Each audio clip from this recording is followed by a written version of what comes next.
Good afternoon, everyone, and welcome to the Averett Sports Network. Today, the Cougars are at home against the Eagles of Bridgewater.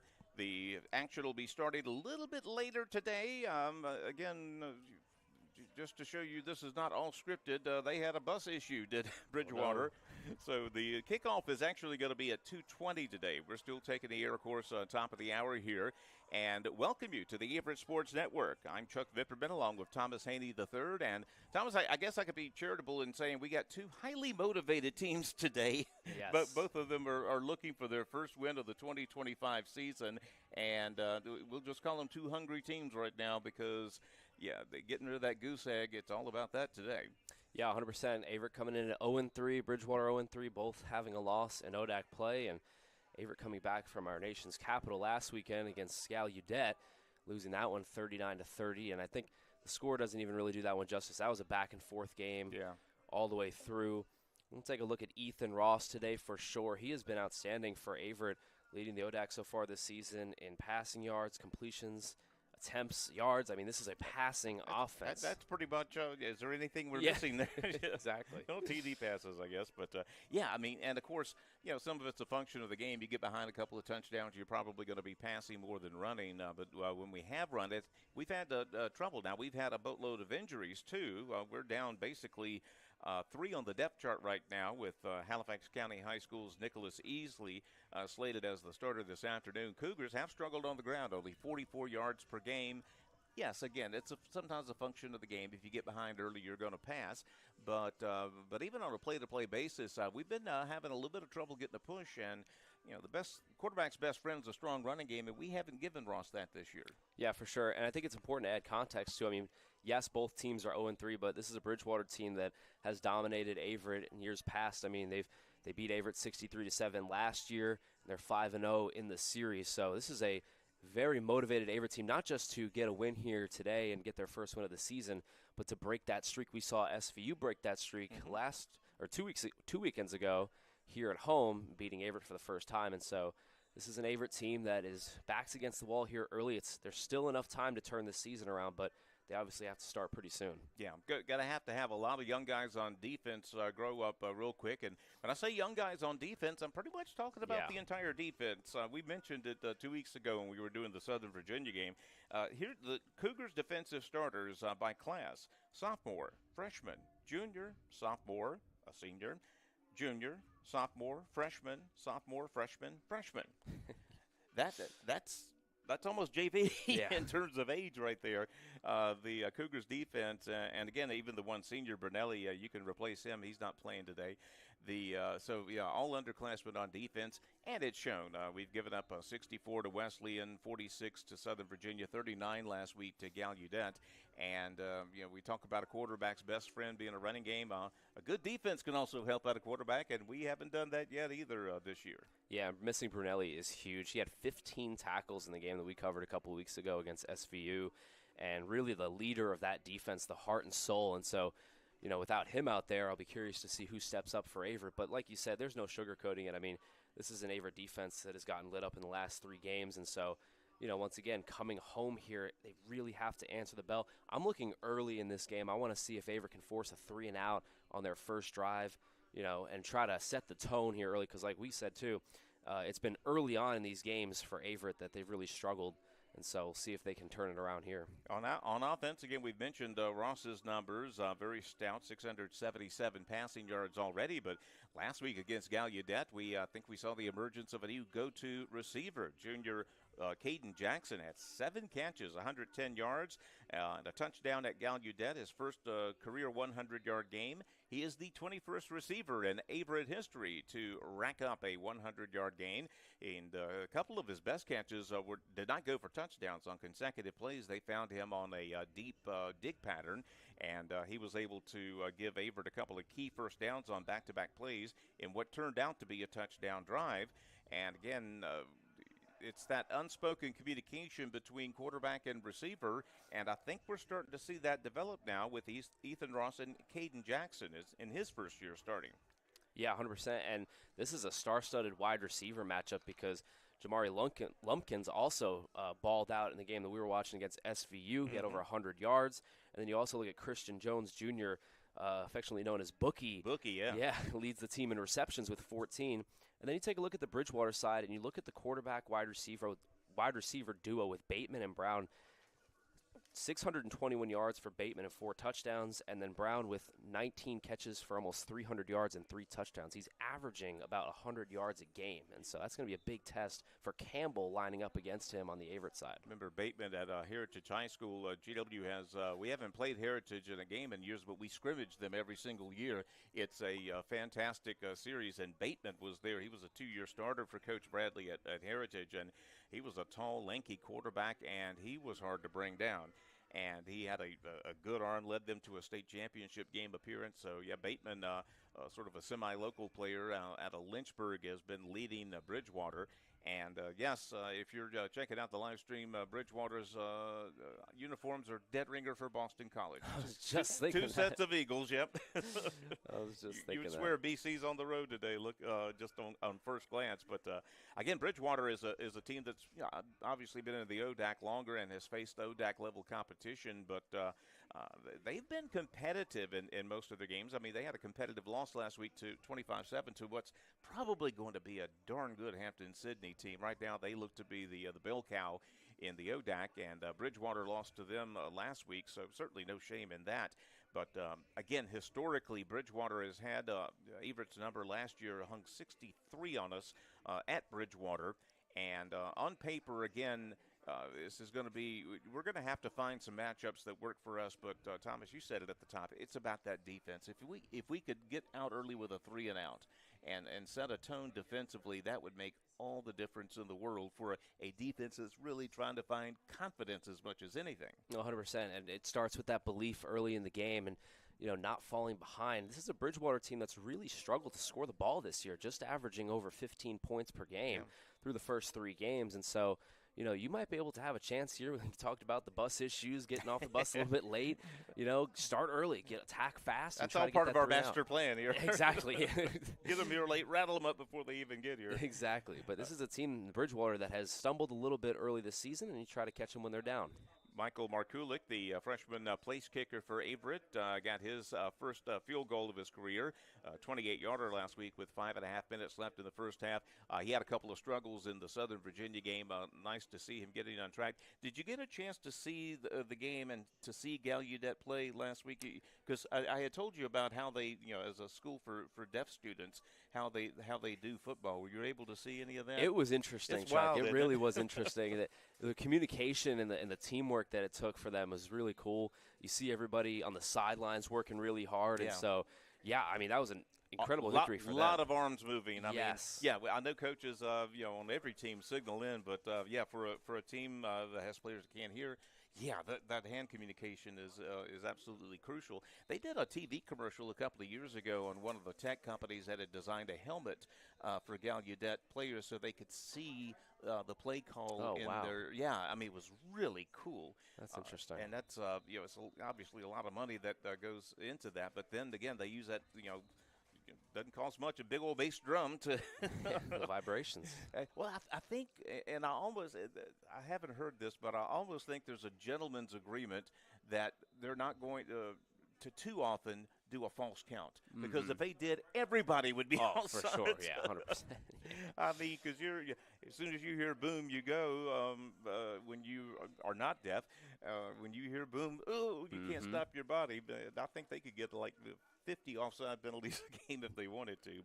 But hats off to Gallaudet too. I mean, that was their first ODAC game as a member of the conference. This is their first year, and to get a win like that for a team that, quite frankly, they don't win an awful lot of football games.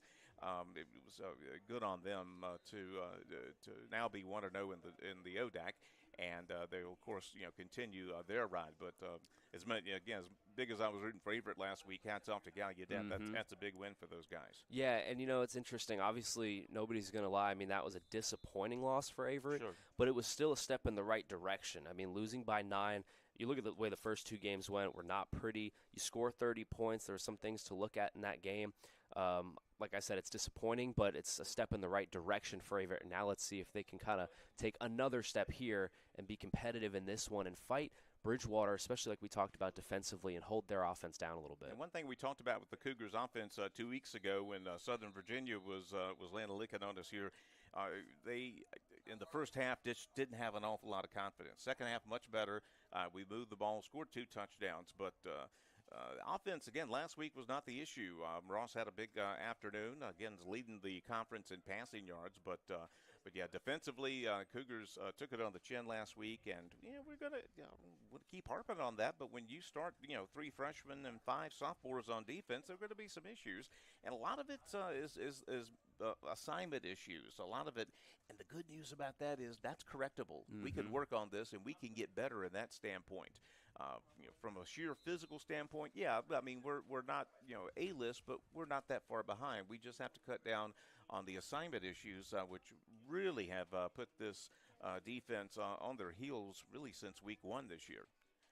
Looking through Bridgewater, running through some of their skeleton drills now. We'll mention again their starting quarterback is Jasir Bateman. They'll have a sort of a cadre of running backs that they run. Brendan Robinson, a junior, 5'9", 190, is listed as their starter, but they'll hand the ball off to 3 or 4 different guys.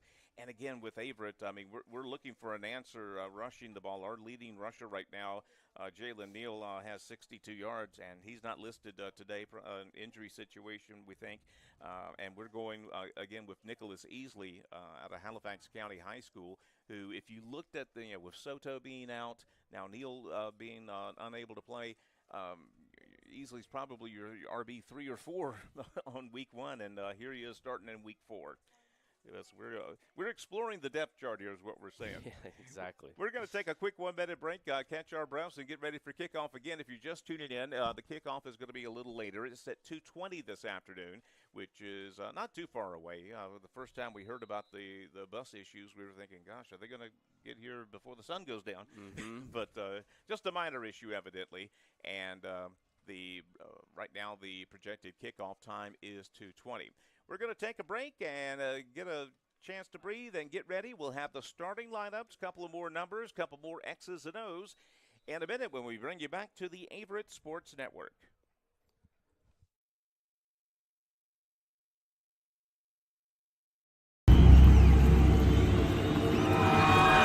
Flow Sports has changed the game. We created the essential destination NCAA fans deserve.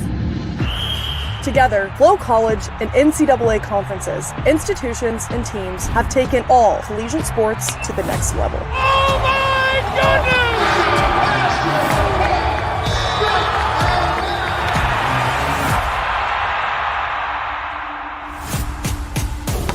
goodness! Back to Jones. She lets it fly from deep, and she buries it. Oh, a wraparound. He's got some speed down the sideline. Touchdown, Bulldogs! The new collegiate record belongs to Parker Valdi. Looking in front, Stockfish, offload shot, score!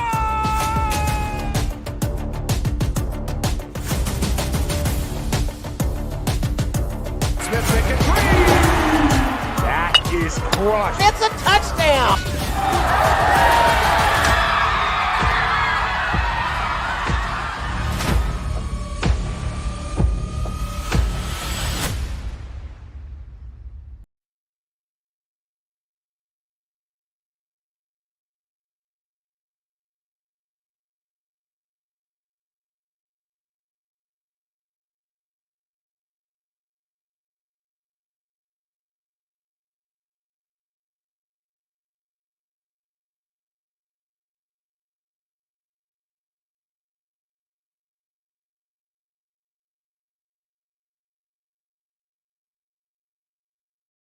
I'm Drew Wilson, joined again by Averett head coach Patrick Henry. And coach, time to walk 100 yards. Awesome.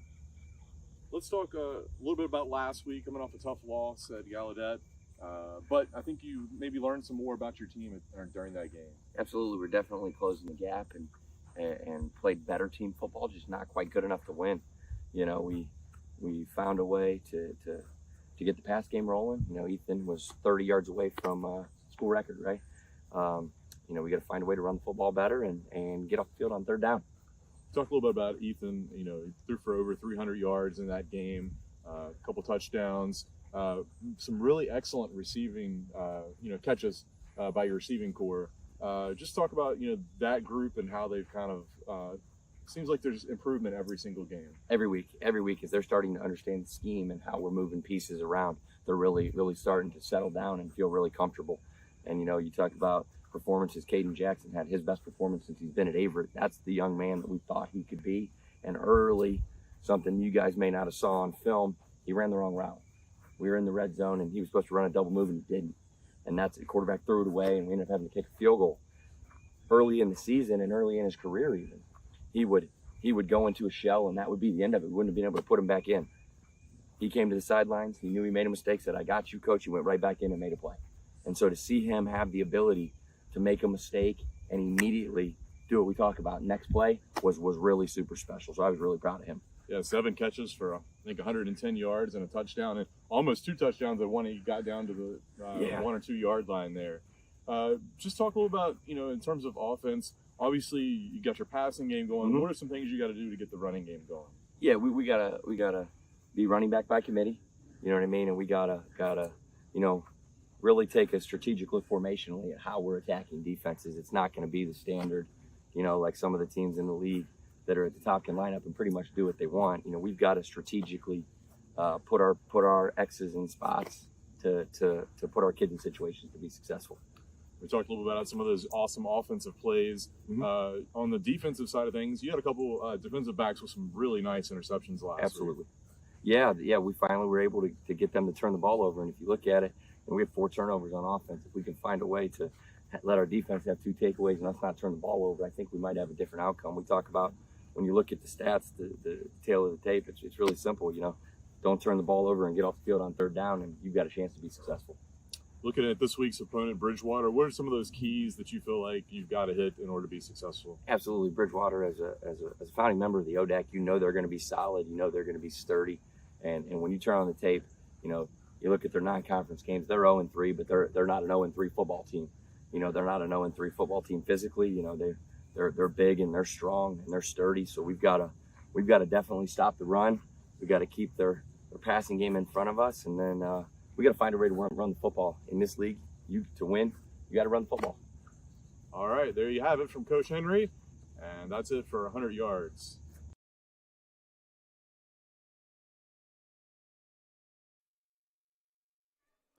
Mixture of clouds and sunshine this afternoon in Danville, Virginia. Probably going to get a little rain later on. We had a boatload of rain last night. Of course, it all comes out in the wash because we hadn't had any rain for a month. Oh, yeah. Until just 2 days ago. So, of course, we got the turf field here at Daly Field is the new athletic turf, not the old concrete and shag carpet on top of it. It's the good stuff.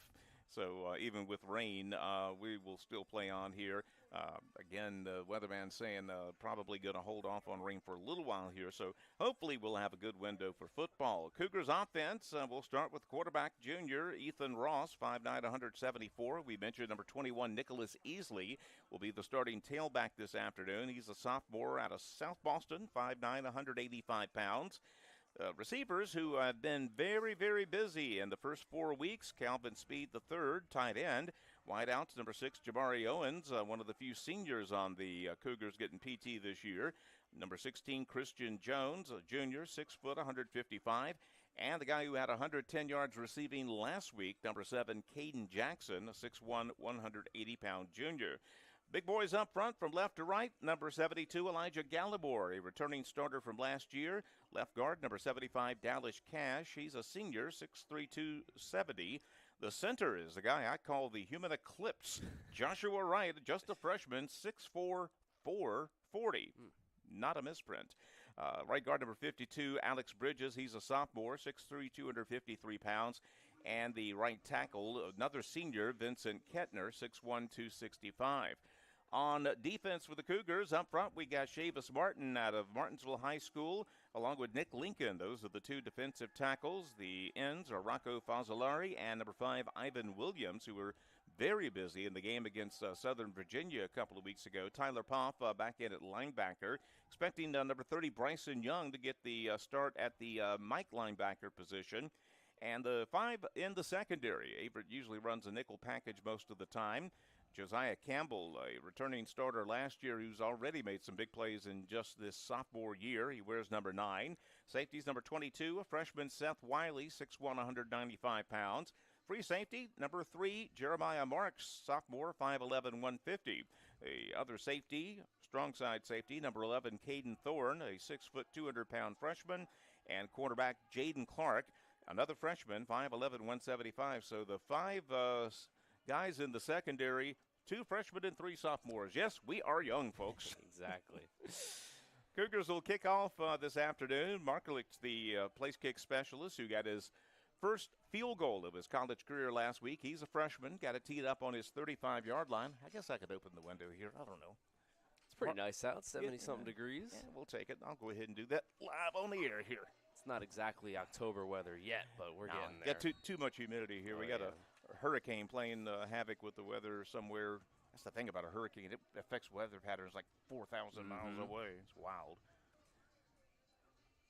Cougars are teeing up, and he'll be kicking it towards the south end zone. Got a good boot into this one. It'll be picked up at the 4-yard line, right hash mark, trying for a right side return. He's got some room on the outside. Good job by the defense to run him down there quickly. Number 40 on the stop, Israel Russell, a freshman out of Dover, Delaware, did a good job. He looked like he had some room in front of him, but the guy from Dover dropped him down just beyond the 30-yard line. Good job.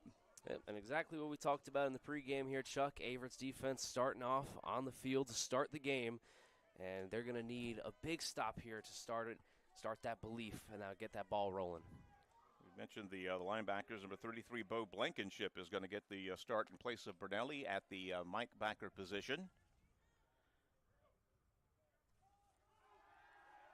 First play of the game is going to be a little waggle play. Pass complete out to the left-hand side. Tight end brings it up close to a first down. I think he's got just enough, 10.5 yards, and they'll move the chains on the first play. Bateman, 1 of 1 passing early on. One of the guys to watch on the Averett defense is number 5, Ivan Williams, a sophomore out of Orangeburg, South Carolina. You'll see him a lot on third downs, rushing the passer. He's going to have to create havoc here on Bateman to try to get the ball out. Ivan Williams, one of the bookends at defensive end. Bateman has an empty backfield. He'll put a man in motion. That's Robinson will come into the backfield now as a tailback. Long count from Bateman. Robinson gets the handoff. Ivan Williams, the aforementioned, will bring him down for a loss. He did a great job of stopping his momentum one way and then going 180 to bring the ball carrier down for a loss of about 3 yards. Good job. He just gets such a good get-off, man. I mean, times the snap very well. He's able to get through the offensive line, and he's going to have to cause havoc. Like we said, he caused it right there. That's good lateral speed there. Yeah, he's a little undersized for a defensive end, but if you are, that's the kind of play you need to make, and he did. Yep. Good job. Single back set this time. Trips to the right with an H-back. Bateman, straight drop back, got a receiver. Going to be first down yardage. Boy, that pass was right on the money to number 14, Evan Welsh, 6'1 senior, and very good pitch from Bateman, and it's going to be a second first down for Bridgewater.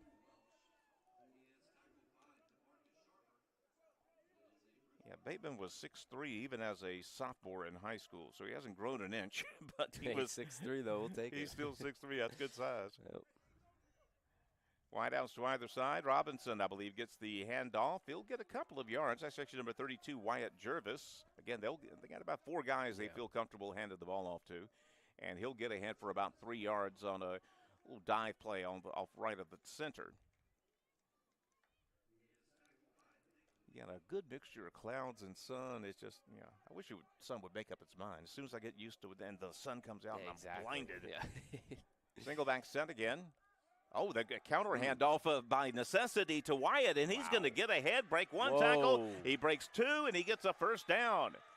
A play that was, they zigged when they wanted to zag, still made the handoff to Wyatt Jervis, and the 5'9", 200-pound sophomore broke a couple of tackles and gets another Eagle first down. Looking like Cam Scattaboo out there. Yeah. 5'9", 200, and just like a bowling ball running through the Averett defense. Scattaboo was a fun back to watch last year. Arizona State. Yes, sir.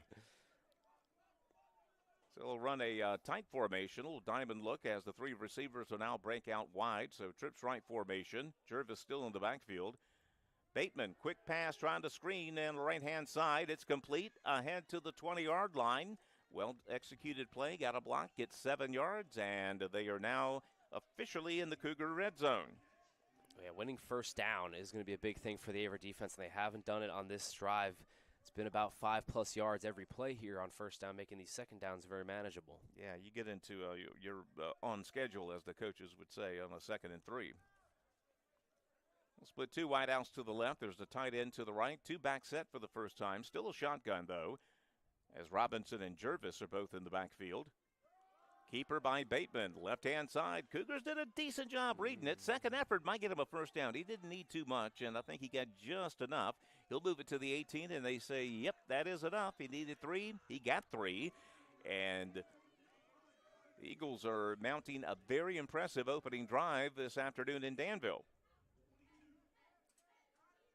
And another first down here. Let's see if Averett can stand a little bit stronger and get in the backfield. Might want to take some chances on defense now.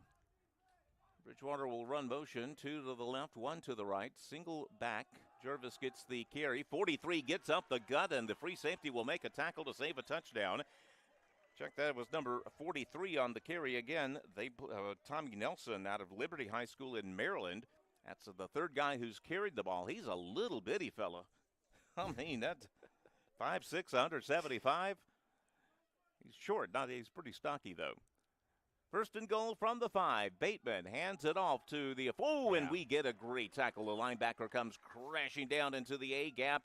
That was number 53 for the Cougars on the stop, and the Chavis Martin. He was actually playing almost a flex defensive tackle position that time, but he had an angle, and he'll drop him for no gain. Nelson is still the tailback out of this set. Ja'Seer Bateman, the quarterback out of Lynchburg, Virginia. Second and goal from the 5.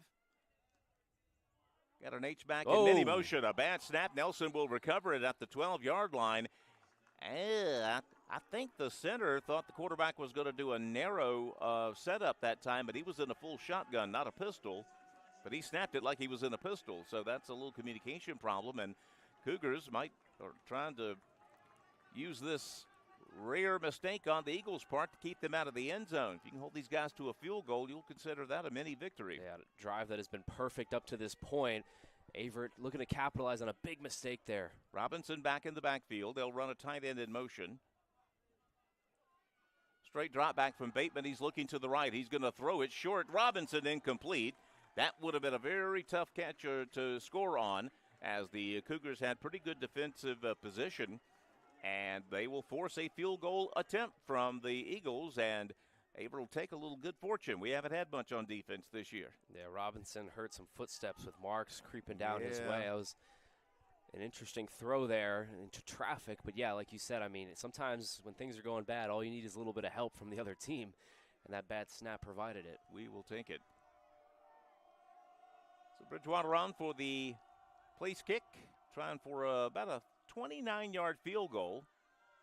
Long count. There's a snap. It's a bit low, but the holder gets it down good, and very good boot from the place kicker, and it's an early 3-0 Bridgewater lead. Good drive by the Eagles. It stalls, but they do get on the scoreboard. Cougars offense will try to answer when we bring you back to the Averett Sports Network in 1 minute.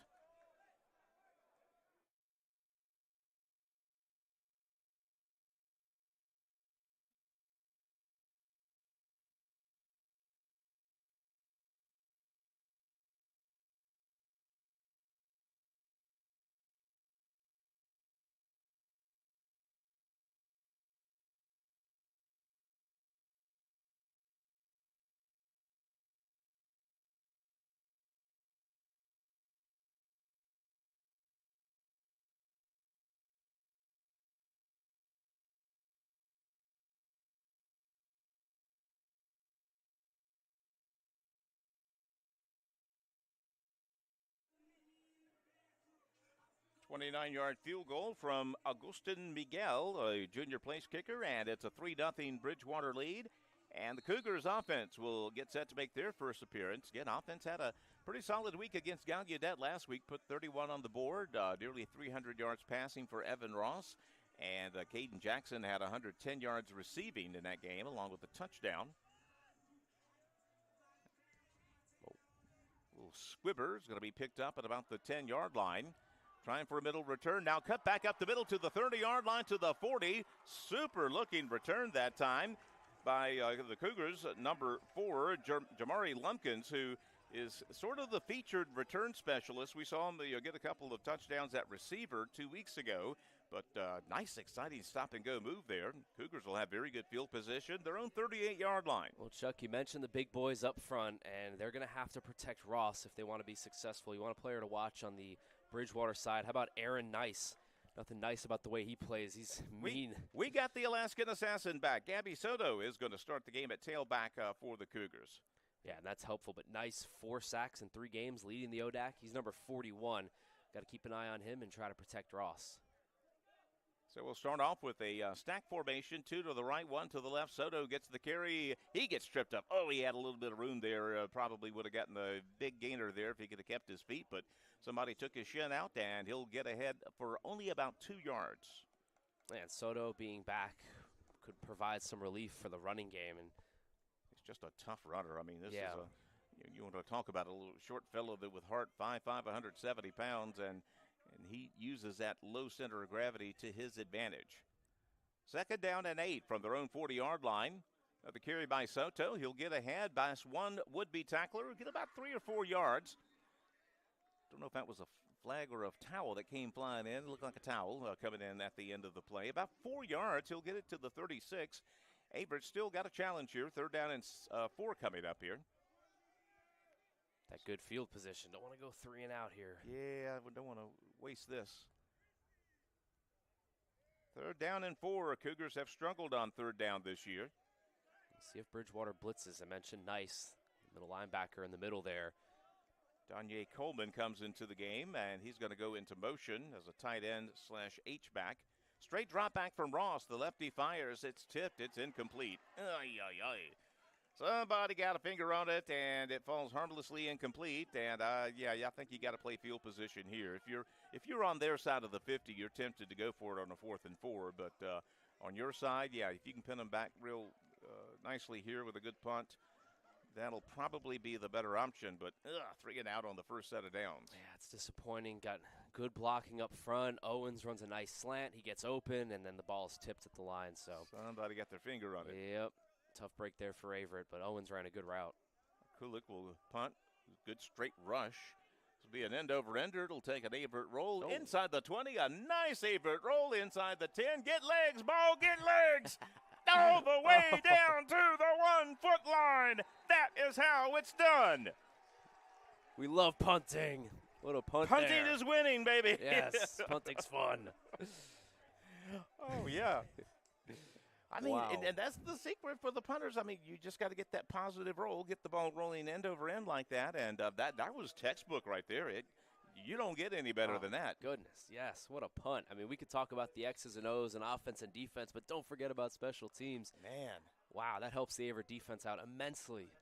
That field really slanted. Not only they're inside the 1. This is about the 1-foot line. Yeah. I mean, they let that roll inside the 1. So here we go. Bridgewater. Bateman will set him down in his own end zone. He's going to keep it himself, looking for room. Stop and go. He's not going to get much. He'll get ahead to about the 3-yard line or so. And at that point, you're just trying to get a little bit of breathing room there. Bateman manages to push the pile forward for a couple of yards here. With this, I tell you what, this is a big play right here to set up a 3rd and down. I mean, if they get 6 or 7 here, then it's a completely different thing. But if you can hold them to a yard or so, that really puts them in pressure. But yeah, these are moments you'll look back on at the end of the game. I mean, what did you do here when you pinned them inside the 1-yard line? You got to get off the field. Robinson is the back, and they'll still keep it in a shotgun. Press coverage. Yeah, we're right up on them. Now we'll back up just a bit.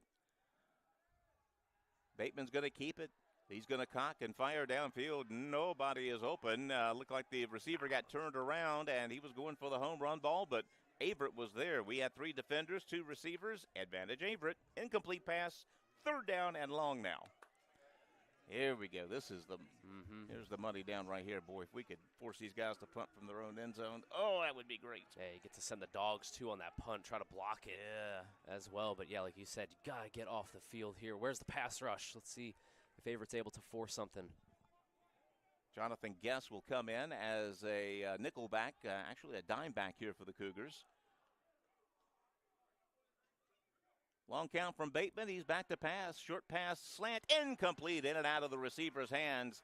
Pass intended for number 5, Ian Brown, and he could not corral it. And there's the 3-and-out we were looking for. Let's see if we can get another good special teams play here.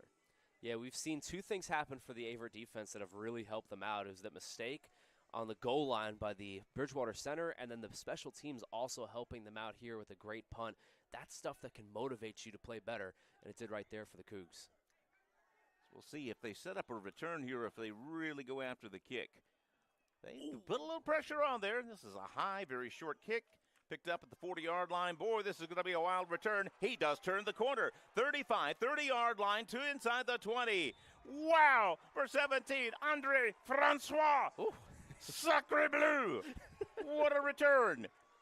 Averett knocking on the door thanks to special teams and defense. Oh, yes, I said it, defense, by God. our D made a great stop there. Yeah, I'm happy you pronounced that one because, yeah, that was perfect. There you go. I'm not even going to try. I'm guessing that's how it's pronounced. Sounds perfect to me. Yeah, what a return there. And here we go, man. Averett starting in the red zone here. From the 20-yard line, we'll put trips left. Again, Soto's in the backfield next to Ethan Ross. He calls out set of signals. He'll look back, see if Coach Hendry wants to change the play. Something about a gator. I don't know.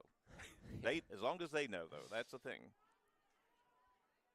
So they'll shift Soto in the backfield. Still time on the play clock. Soto gets the carry, breaks one tackle. Oh, he's only able to get a hit for a yard, though. Boy, I tell you what, that's the second time somebody's gotten his ankle and just would not let go. And he's just not strong enough to shed that. And he'll get about a yard, maybe 2 yards. Normally, when offenses have touchdown drives, you're thinking about 60, 70-plus yard drives. This just has to be 20 yards. I'll take it. Yeah, and so for Averett right here, this is a must touchdown drive here. Try to get in the end zone.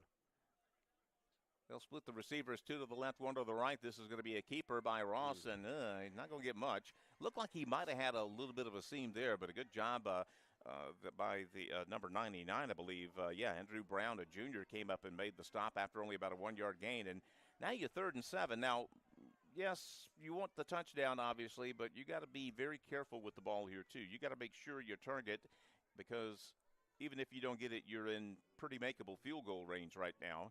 And, tying the game is not a bad thing. No, for sure. And the way that Averett has played these last 3 games, you want to definitely try to at least tie the game. But this would be a big stop for Bridgewater. You're doing press coverage on the 2 widest receivers. Straight drop back from Ross. The lefty looks. He's going to get flushed out of the pocket. He's going to lob it towards the corner of the end zone. It was up. It's caught. And by God, that looked like a touchdown. It was. Oh, my goodness. Throw it up for grabs. We had 2 Cougars and 2 Eagles. Flip a coin. Now, there's a whistle back at the line of scrimmage. So what are you doing? You're killing me again, guys. It's moving back. Oh, my goodness. Oh, come on. This has all the makings of a holding, but we'll see. That's just cruel. That's just cruel. Yep.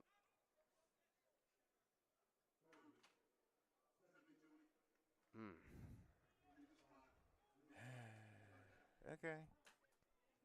It's rough, man. That is so far the play of the year for Averett, and it's taken back. We'll just have to take your word for it there, ref. Goodness gracious.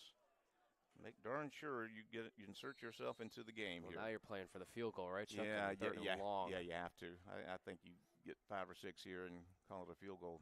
There we go, screen, and we got blockers. Upfield to Soto to the 20-yard line, 15. Oh, he's tackled there. It's a fumble. Yeah, fumbled, and boy, did Bridgewater recover. Let's see. They sure think they have. Yeah. They sure think they have. They did. Wow, what a turn. After a while, you just feel snake bit. I mean, you just feel snake bit. You had these guys, and then the ref takes away 1 touchdown, and you put it on the ground there. I think Coach Hendry's arguing that he was already down, but that's going to be to no avail. Yeah, we can't go to New York. Nah, we can, but they're not going to say anything. Well, exactly. They'll hang up. Ay. This is just a kick in the gut. Defense has got to make a play here, and Yeah, Talk about an opportunity. What can you say? I mean, we had a touchdown in the end zone, and then you get a great screen to at least guarantee yourself 3 points. Robinson's going to run it to the outside. Good tackle in the open field there, but not before he picks up about 5, close to 6 yards on first down. And, you know, your defense made such a great stand last time. Now you're asking them to do it again. I mean, you hear it in our voices. We're ticked off up here. Yeah, it's tough. I mean, you know, the first flag of the game is a 7-point flag. Yeah. I mean, it's tough. I mean, it's, you know, things that you look at on the film and, you know, you can't believe it. So it'll be second down about 4. Robinson still the tailback. Bateman the quarterback out of a shotgun. Fakes it, throws it. Good coverage by the Cougars. Yeah, he caught it, but it was not a big gain at all. It was enough. I mean, he had 4 or 5 yards there. Yeah, but he's going to get just enough for a first down. Had my yard markers confused there. Had him 5 yards further downfield, but it's going to be just enough for a first down. And you know, Bridgewater's got to feel like they got a little bit of fortune there. It's a good throw by Bateman. They're testing Jaden Clark, the redshirt freshman from Virginia, a lot. They tested him on that third down on the goal line as well. I thought he covered that pretty well, just a better throw. Yeah, he was right there. You couldn't cover it too much better than that. First down and 10. Bateman, a stretch handoff to Jervis this time, number 32. Good second effort as he'll get past the line of scrimmage and get close. Yeah, I think he's got enough for a first down. Yeah, Ivan Williams is complaining, and I'm on his side. I thought he was held on that play, and they just didn't call it, but to no avail for Averett. Obviously, they're going to pick up that first down, but yeah, I thought Williams was held. Just get the feeling we're not getting a break today. 3-0 Bridgewater, still first quarter here at Frank Campbell Stadium.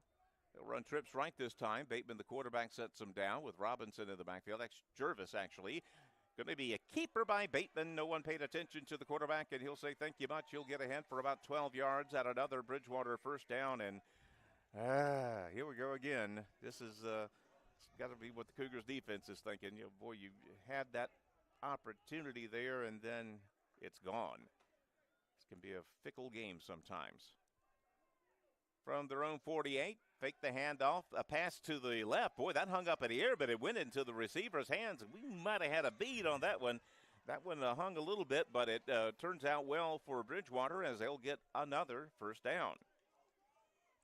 Slamming on the brakes there and going right underneath the defender. Nice play to pick up the first. And, you know, Bridgewater now is kind of snapped out of this rut that they've been in, and now they're back into that first drive mode. Well, they got, again, the big turnover on defense there, and you know, the Cougars' defense has been on the field an awful lot this first quarter. They'll run 2 backs here, 2 wide outs to the right.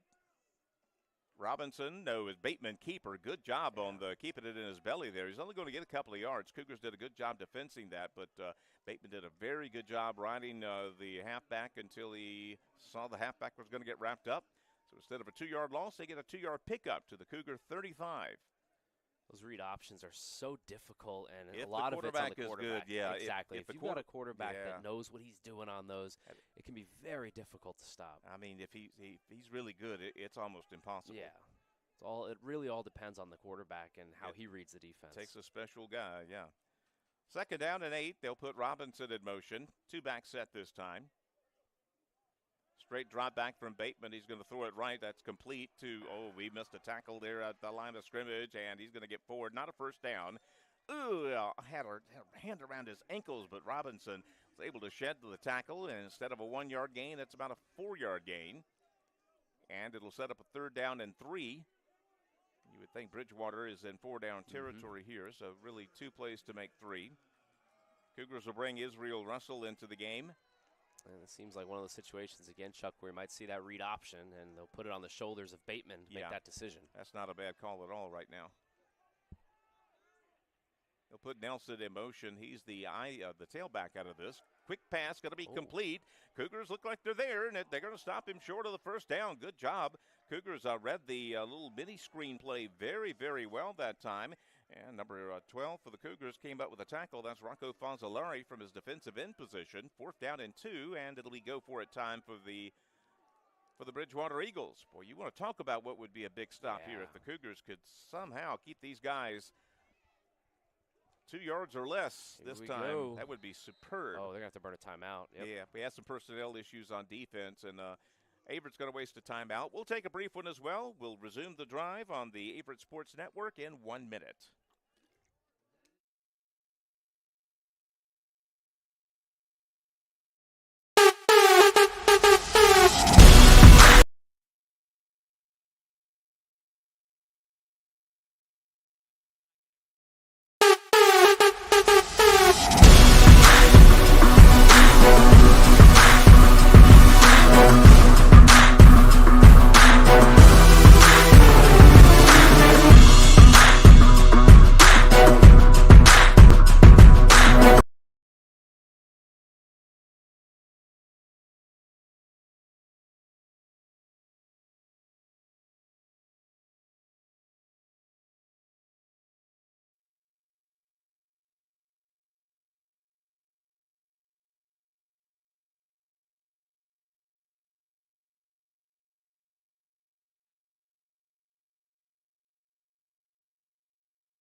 We will start the second quarter with a very big play.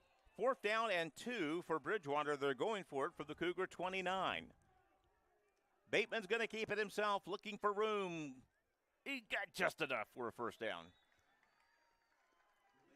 That was just power football. Bateman went behind his right guard, leaned forward, got a first down, and the drive will continue. Third first down of this drive. 3-0 Bridgewater lead, and Averett's got to feel like they could just hold him to a field goal attempt again. It would be another mini victory. Yeah, just the bend, don't break. If you can hold them to 3 here, it's only 6. Nelson in the backfield now. They'll put a man in motion, and they'll run a little orbit play to the right-hand side. Good job by the Cougars to knock the ball carrier down hard after about a 3, maybe a 4-yard gain. Actually, it looks like they'll spot him inside the 20. I thought he got knocked out just before the 20, but he's going to give him a couple of extra yards, and I thought it was 3 yards. They gave him 5. Okay. They're not getting any 50-50 calls today, that's for darn sure. No, yeah, I mean, if you're just joining us, yeah, that first quarter was rough. Averett had a touchdown wiped off the board by a holding call, and then a huge fumble there as well. 2nd and 5. Nelson gets the carry. No keeper by Bateman, right side. Good little juking job there. He's going to get inside the 15, about the 13, and I do believe that's going to be enough to move the chains again. See what? That's the thing with Bridgewater. When they get the first down, it's not by much. It's like, all right, we need 5, we'll get 6 instead of 25 or whatever. So this has been a very, very deliberate drive here, and it's very reminiscent of the first drive of the game, and just little dink, dink, dink. Yeah, Averett could use a holding call here, Wouldn't or that a be fumble, nice? or something that kind of derail this drive, because they're just zooming down the field. This time Robinson gets the carry, and boy, I tell you what, number 40's been active today. Israel Russell from his defensive end position will hold him to a minimal gain, about 3 yards or so. Again, Bridgewater, again, they're well coached. When they fall, it's forward. Instead of 2, they get 3, and that can make a huge difference. Yeah, especially getting towards the goal line here, for sure. Ball's just inside the 10-yard line. 2nd down and 7. Single back set this time. Keeper by Bateman out of necessity. He's going to be dropped for a loss. A little miscommunication in the backfield. He looked for him left, and he was going right. Bateman got what he could, maybe a yard, and it'll be 3rd down, about 5 here. That's the second time they've ran that play where John Snyder, the backup tight end, moves in motion. The last time it was a fumble by the center, and then that play it's no yards. So they might want to wipe that play off of the play sheet. They're getting their R's and L's mixed up here. Big 3rd down here, Chuck. Yeah, boy, if we can knock this one down and make a field goal attempt, that'll feel great. Nelson's the lone back in the backfield. Bateman sets him down from a shotgun. Snap, fake the handoff, rolling right, flushed out of the pocket. Pass is caught. Now, see, that official cannot make that call because he could not see it. They're consulting, and they say he got it. Oh, my goodness. Bateman had How about did he catch that? that quarterback clock in We his did head. everything right on Yeah. that play. We did everything right, and they still managed to get a first down out of that. We'll just, I mean, it was far side of the field. We'll have to take the ref's word that he did catch it and it didn't bounce. But it's first and goal, Bridgewater from the 3, and Averett's got to feel like they've got a voodoo curse on them today. Bateman on the delay. He'll get in for a touchdown, and it'll be a 9-0 Bridgewater lead pending the conversion. Yeah, tough breaks there for Averett.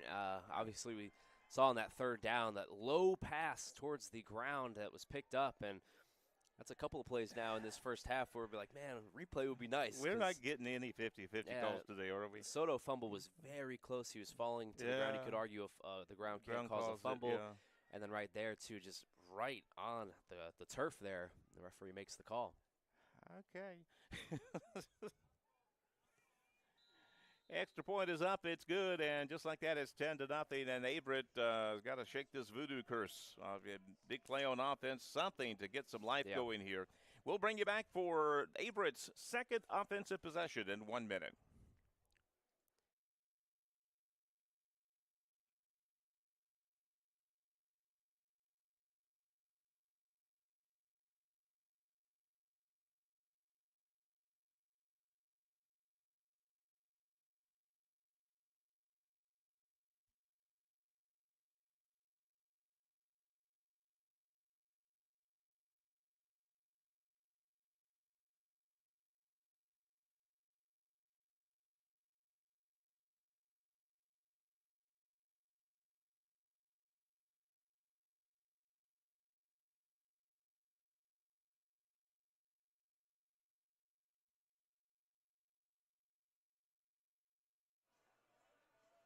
Well, Averett's trailing Bridgewater 10-0, but Averett's got to feel like they're still playing with this team mostly. They just cannot catch a break on a call, a 50-50 call.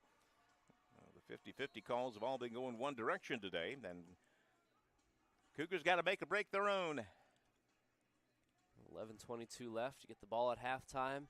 It feels rough right now, but this has been one of the better starts Averett has had actually in the last 3 games, and so let's see if they can get a drive going right here. You look at Gabby Soto. Let's get that run game going. Pick up 5 or 6 yards on first down. See if they can't move the ball down the field. Stay on schedule. A nice long drive here that punctuates, that ends with any points, really. Again, if you can keep this a one-score game going into half, you feel pretty good. Of course, you know, the way the Cougars defense has played most of this year, you kind of feel like you almost have to score on offense, but the defense has not been playing badly today. For sure. I mean, yeah, they've had 2 long drives, and they've got 2 scores out of it, but they've had to work for every last yard they've gotten. Empty backfield this time. Trips right.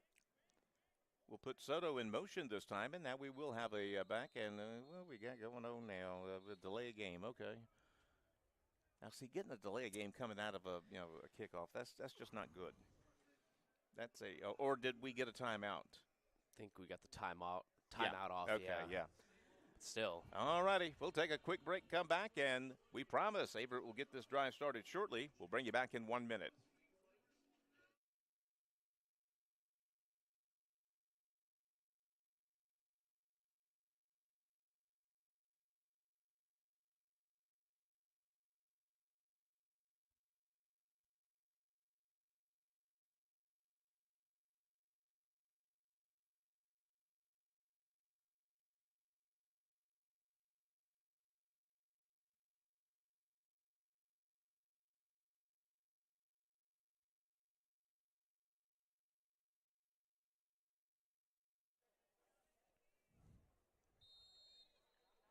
After the timeout, we'll have a first down Cougar. Their own 26-yard line. Pass is short, incomplete, in and out of the hands. Good stick on defense there that caused that one to be dropped. That one was like 90% completed, but number 20 for Bridgewater, Joey Strong came in and out of Hidden Valley High School and just popped our receiver.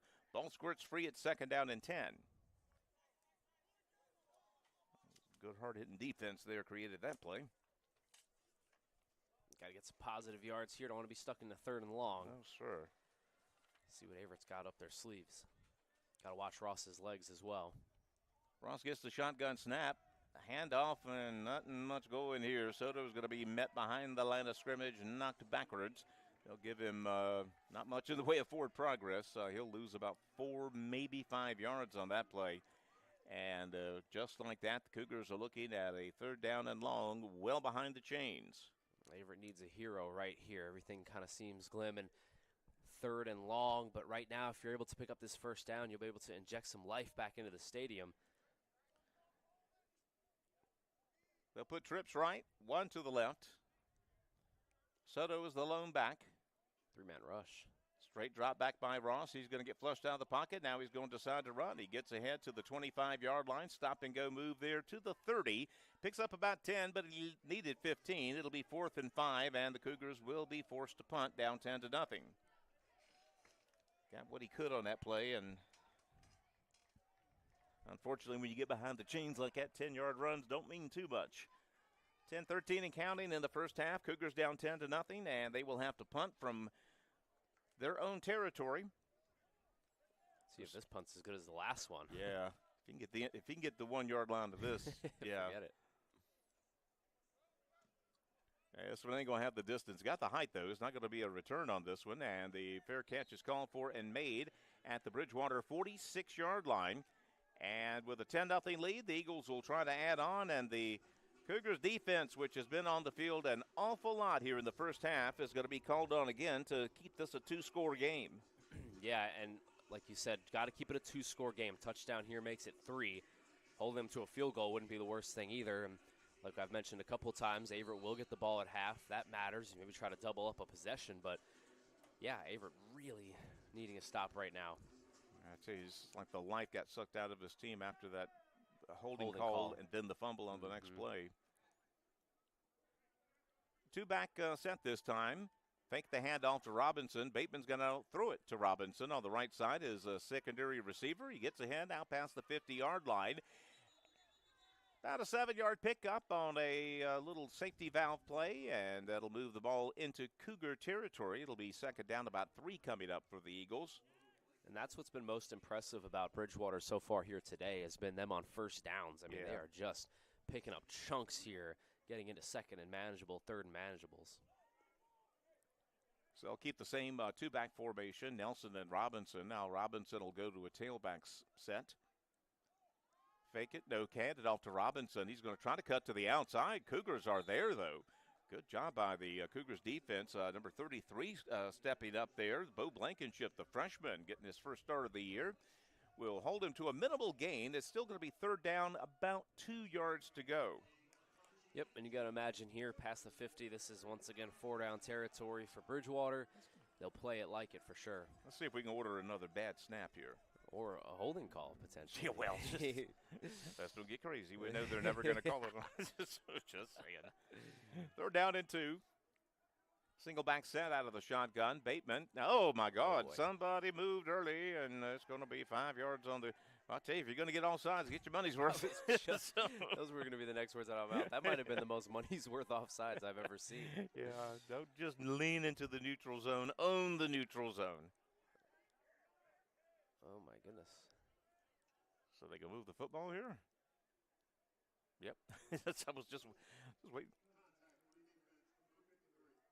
Yeah, you could call that contact. I will confirm that. So they'll get a 1st down the easy way on the offside penalty. And here come the Eagles again. They're now at the Cougar 41-yard line. I hate to keep saying this, but, you know, if you can hold them to a field goal, hold them to a field goal. And don't break, man. Just keep them out of the end zone. Oh, Bateman bobbles the snap. He'll pick it up.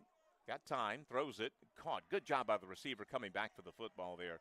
14 did a great job of bailing his quarterback out there. It's going to be a completed pass to the 30-yard line and a 1st down. Yep, Seth Wiley was hovering around the ball there, a freshman out of High Point, North Carolina, and good catch, good throw. Quick set pass, complete to the right-hand side. A little mini screen set up, and he'll get ahead for about 8 or 9 yards. Well-executed play there. We had 3 receivers out there and 2 defenders, and they took advantage of numbers. Now Bridgewater's doing a massive personnel swap out here. Tell you one guy they're not going to swap out is Bateman. He looks very comfortable at quarterback. comfortable is the key word there, Chuck, because we have not made him discomforted. Exactly. He's just had a clean pocket, and that's kind of been the theme so far, why Averett struggled on defense this season. Diamond backfield, fake the handoff, Bateman back to pass. He's now flushed out of the pocket, and he'll slip. No, flag on the play. Tell you what, the result of the play was pretty darn good. You got a third down and about 5 coming up. But, man, if you're going to mark that holding from the spot of the infraction, then it's second and half of the city of Danville to go. And Coach Henry will accept that. Yeah. Yeah, it knocks them, for the time being, at least out of field goal range and takes that off the table, too, if you could do that. But still second down, though, and Bridgewater has been pretty efficient on offense this afternoon. And Averett has to capitalize on these mistakes. They capitalized on the goal line in the first drive. Yeah, you get a holding call right there, you've got to hold them to a field goal right now. Yeah. They gave you a little break. You got to take advantage of it. Second down and 12 for Bridgewater. They'll put a tight end in motion. Two-back set, straight drop back from Bateman. He's going to try middle screen, incomplete. He threw it behind his receiver. I tell you what, it looked like they were setting up a middle screen there, but the receiver, if they could have put it over his right shoulder, he had a lot of room to the right there. But pass looked like it was a little rush. That's the first bad pass we've seen from Bateman today. And now the situation is third down and 12. Again, 4-down territory most assuredly, this deep in Cougar territory. They'll run trips left. Jervis is the tailback out of this set. Bateman, a straight drop back. Got time, throwing it right. Man-on-man matchup out there. Good pitch and catch. It'll be first down for Bridgewater. That was just a super pass. Yeah, and I mentioned it in the first quarter as well. There's Clark again, and Bateman has just been wanting to throw his way. Clark has shown up a couple of times, and then he's also gotten beat a couple times. That one right there, he just gets beat. It's a great throw as well. Yeah, exactly. I mean, he was not in the best position, but it was not atrocious. Yeah. But man, that pass was dead on the money. Good job by Bateman. And first and goal now for Bridgewater from the Cougar 4-yard line. Yeah, like you said, man, he has been on the money here today. One bad pass all day, and he's just been completely in control. Fakes the handoff to Jervis. He's in trouble. As Bateman, he'll sling it up into the end zone, incomplete. They was very fortunate there. It's a flag. Are they going to call roughing the passer? The flag was in the back of the end zone. I wonder if it's holding on the defense. Jiminy Christmas, on a prayer you're going to call interference, really? Yep, looks like it's going to be pass interference against Averett. You know, I kind of judge or grade on the curve with pass interference.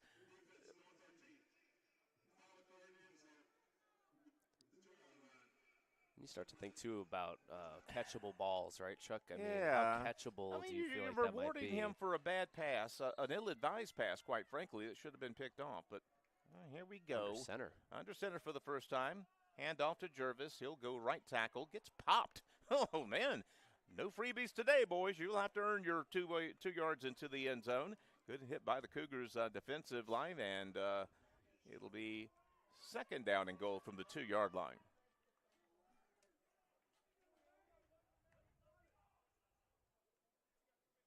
Bridgewater trying to add to a 10-0 lead here, midway second quarter.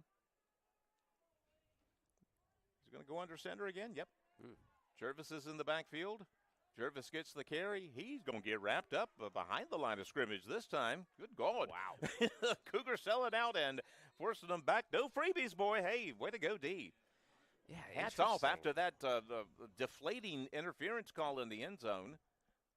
I mean, I know they're on the goal line, but, you know, shotgun has been working all day for Bridgewater. You think about the read options and the speed options that they've been running. And what have we got here?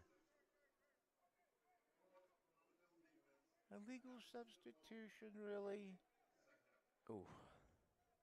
Ouch. Okay, so it's second and goal from the 1. Oh, boy, that is deflating, Chuck. I mean, you just had a 3 or 4 yard loss. It's going to be third and goal, medium. Ouch. Well, come on, give us one break. Penalties have been killing Averett here today. Goodness. And now we'll have another stop. A timeout by Averett. I'll get a timeout to calm myself down here. Averett Sports Network. We promise we won't curse. We'll be back in 1 minute.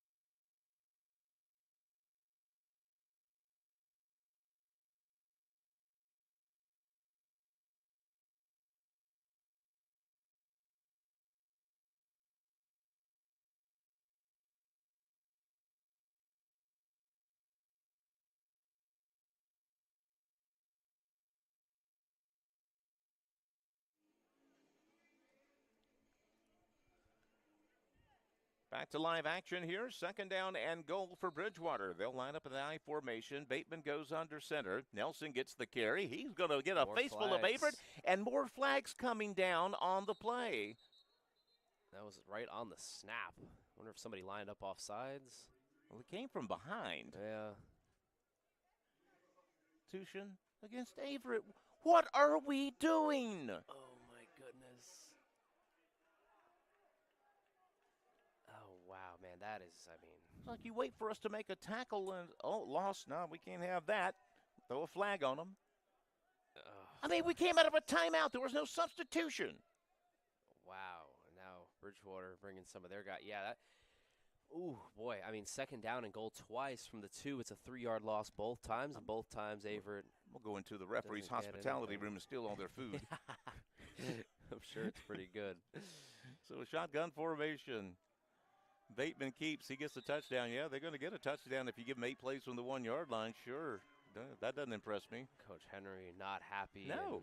I mean, how in the world can you get an illegal substitution on a right after a timeout where you come out with your 11 players and you line up? That is what's interesting to me. I mean, how is such a thing possible is what I'm trying to figure out. Right. I mean, you come out of the huddle. With your 11, nobody was swapped out that I saw. No, I didn't see anything either. Extra point attempt from Ben Bermudez, the place kicker. Averett leaned into the neutral zone, I guess, and we'll have to do this one again. Okay, false start. We'll back them up 5. Makeup call, maybe? I don't know. No, there was clearly movement. They had to throw the flag on somebody there. 5:16 to go. And with the swing of the leg here, it'll be officially a 3-possession game. Back him up, it'll be a 25-yard extra point.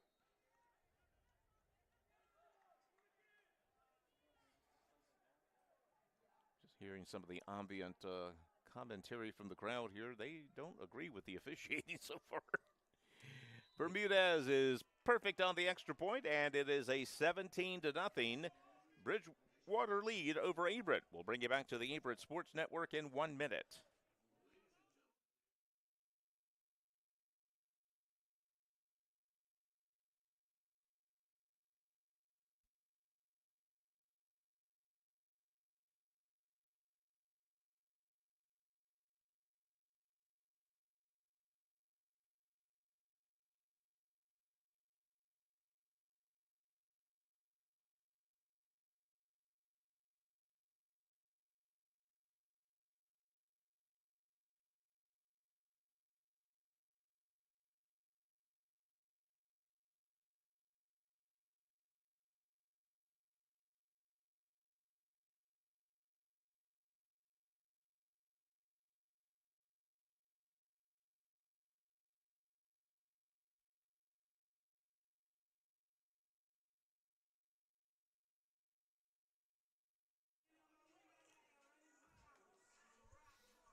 I've just been waiting all day to call the name of Kyle Beer, their defensive end. Oh, that's your kind of name right there. Exactly. I'm all over that. But he hasn't made a play yet, so hold the beer. You know, if football doesn't work out, he might have another business maybe that he could open into, you know. I mean, I don't think I've ever seen that as a last name. That's cool. Bermudez with the place kick on the kickoff. It's going to go 5 yards deep in the end zone. Cougars will watch it fall, and they will start their 4th possession of the afternoon, down 17-0 from their own 20-yard line. And the 3-and-out is not what we need here, guys. We need a confidence drive. No, this is when everybody's got to bunker down, band together. Things have not gone your way in many different ways. But you've got to try to get together here, put together a good drive. You got 5 minutes to do so. You get the ball at halftime, get right back into this game here. And, even if it's just a field goal, just get on the board. Yeah. Get rid of that goose egg. Yeah, you got to put together some good plays. This is when the play calling has to be crisp and the execution has to be even better. Soto, the tailback, next to Ross.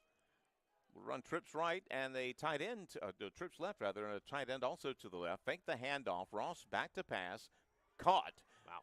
climbing the ladder is number 7, Caden Jackson. Good job there. Pass a bit high. He jumped up confidently. He came down with that against his own defense, too. Well done. First down. Easily the best pitch and catch today from Ross. Playing a little tempo. Ross back to pass again. Looking at downfield. Caught. First down. That was like this. All right, why do they stop? Okay, we got another flag here. You don't think. Christmas. Averett's pointing Bridgewater's way, but it's in the backfield. Yeah. Personal foul, roughing the passer. We will take it. Finally, a little 50-50 action goes our way there. Yes, and you can see the offensive line getting into it. Yeah. That can be a little bit of a weight off your shoulders, you know. Whew. I think everybody was thinking the same thing. Oh, boy, is it a holding call? Really. Or? Oh, yeah, I've had several games like that where after a great play, the first thing I do is look for flags. Look for flags. And look at this right here, Chuck. I mean, already getting close to the 30-yard line. It's right in front of Averett. I love the play calling here. Be aggressive, pass the ball. So far, they've been doing a good job here. Trips right in a semi-stack formation. Ross going to keep it himself, looking for a block from Soto. He doesn't get it. He runs right into the defender. Hey, little communication problem there. As if he cuts to the outside there and trusts his block, he might get a couple of yards there, but 0 yards on the quarterback keeper. It'll be second down and 10. Soto blocks well for his size, but that matchup wasn't very favorable to him. No. Yeah, you got to give the guy a chance to make the block, too. He was right on Soto's back. Yep. So second down and 10.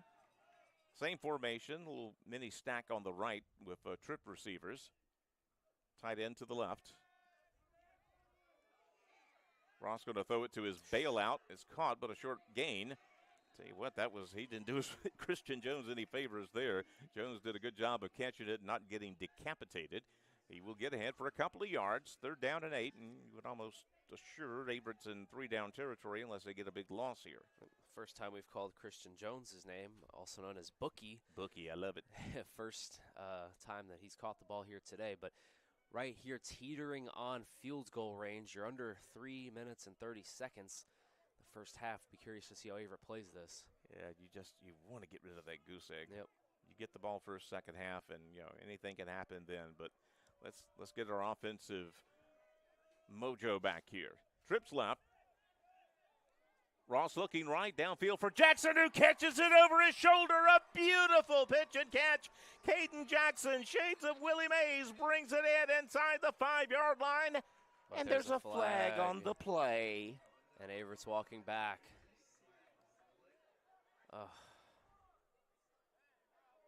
Guys, I don't know what to say. Boy. I mean, this is voodoo curse territory here. I mean, what a pitch and catch there from Ross to Jackson. And yeah, I mean, this is going to go against Averett.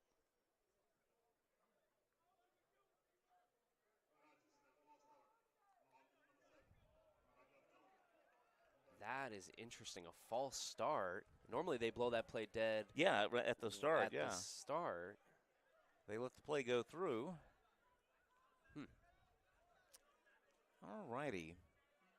There are just some days it just seems like everything is stacked against you, and this is one of those days. Averett is not playing a terrible game today on a play-to-play basis. Got to get back in a field goal range now. Come on, guys. They're down in 12. Ross with the drop back. Throwing it to the left-hand side, tipped. That was going to be a tough catch to make. They were in a two-deep zone that time. A very narrow window of completion, and he almost got it. It was a good pitch by Ross, but good defense. Ball's tipped, and it'll be fourth down. Cougars will go for it with 2:47 left in the first half. Trying to beat the Eagles and evidently karma. Got to get it past the sticks. Got to get it to the 23-yard line, so we're looking at a 4th and 13 here. This is a big one. Doubles formation, a stack to the right. Well, Soto moved and they didn't. Okay. 10 seconds. Got time. Yeah, he's trying to draw them off, and they're not biting, so.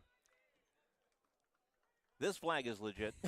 I'll give you that one. You were going to say something. I knew you were going to. This one we're not going to take you to test for, okay? Well, I think Coach Henry here is going to be banking on his punter to do exactly what he did on the first drive of the series, of the game rather, and try to pin them back. Yeah, and make sure they don't put any more points on the board here before halftime. 17 points and a half is not terrible. Bridgewater does a good job there of declining that penalty. You don't want to give him more room. Yeah, so basically, Markulik's with 5 more yards, he's got more angle possibilities to coffin corner perhaps. Mm-hmm. But now he's got to get a very tight punt in here. Yeah, punters aren't normally used to punting from this side. Yeah. So. Just stick it high in the air and we'll take what happens. Oh, no. It hit the ground. It hit the ground, and did his knee hit the ground? Yep. Voodoo Curse strikes again.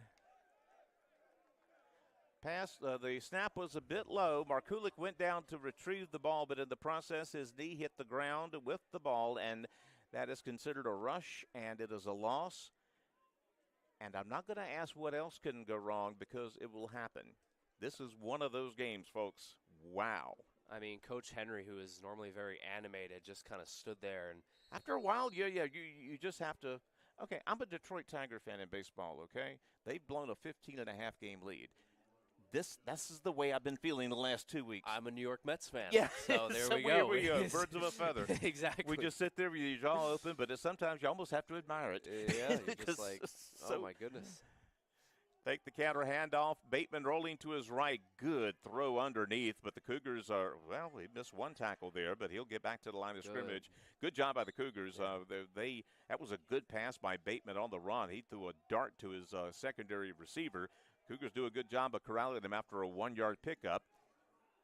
We will have a 2-minute timeout here in 20 seconds as the clock keeps rolling. 2nd down and 9. Ball is at midfield. Bateman back to pass. Pressure from the blind side. It's tipped and incomplete. We almost had a miraculous pick there. Whoo! Blind side. Hello from the Cougar defense. Courtesy of number 12, Rocco Fazzolari. Mamma mia. Came in from the blind side there, got a good lick, and it'll be incomplete pass, 3rd and 10, 3rd and 9. That was a good stick, and man, yeah. I mean, that was pure blind side too, but I thought Williams was going to be able to pick that ball off. Yeah. Oh, it almost did. I mean, yeah. The clock in Bateman's head has been really good here today, and even on that, when it's incompletion, if he holds it for a split second later, it's a fumble. He's getting splattered, and the ball's going free probably. 3rd down and 9. They'll put a man in motion.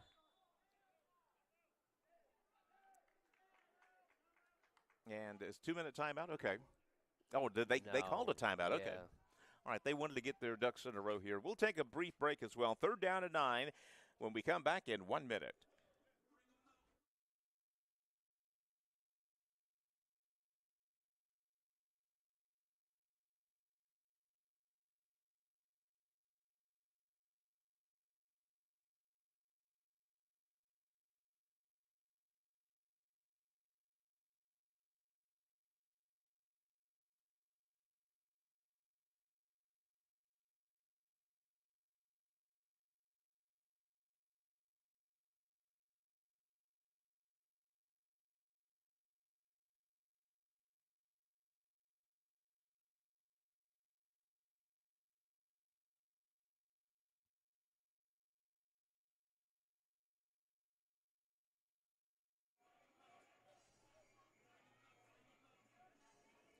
Back to live action. 3rd down and 9 for Bridgewater. The ball is exactly on midfield.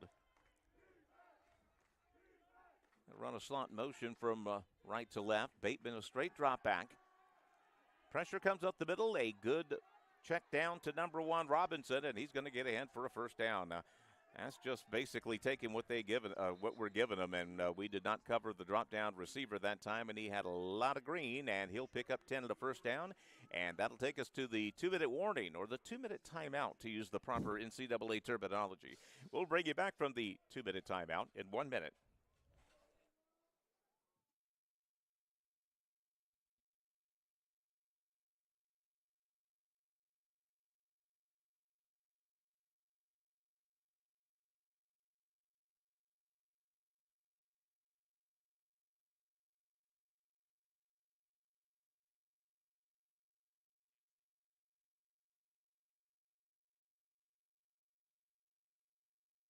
is inclusive, encompassing, inspiring. Averett University provides all you need for a future you deserve through learning that embraces all of your infinite potential. With flexible online and on-campus programs, like our newest programs in entrepreneurship and psychology, with more coming soon. With affordable tuition and 24/7 support, it all leads to you becoming a catalyst for positive change. Visit allaverett.com. Averett University. Are you all in? Ruminating about baseball up here in the press box. After the 2-minute timeout, fake the pitch, back to pass, going deep, looking left to a receiver. Safety comes over, incomplete. Good job, number 25 coming in and covering the mark there. That was a lot of room that Marcus Sharper made up for to come over and provide the safety help. Incomplete pass, it'll be 2nd down and 10. Campbell in coverage there, talking to the receiver of Bridgewater. Yeah, Josiah was in good shape, but it got better when Sharper came over from the safety position. Yes, thought it might be intercepted there for a second. He had a bit of a beat on it. Yeah. 2nd down and 10. Jervis in the backfield now. He and a tight end will move to the offensive right. Bateman takes the shotgun snap. Straight drop back. He's going to cockfire medium. That's caught. That's a good curl pattern. That's a 1st down inside the Cougar 20 to about the Averett 17-yard line. That's just good pitch and catch right there. Yeah, that's how you beat the zone. I mean, just kind of finding the soft spot in the middle of the field, curling right back in, and just able to get a nice throw and catch.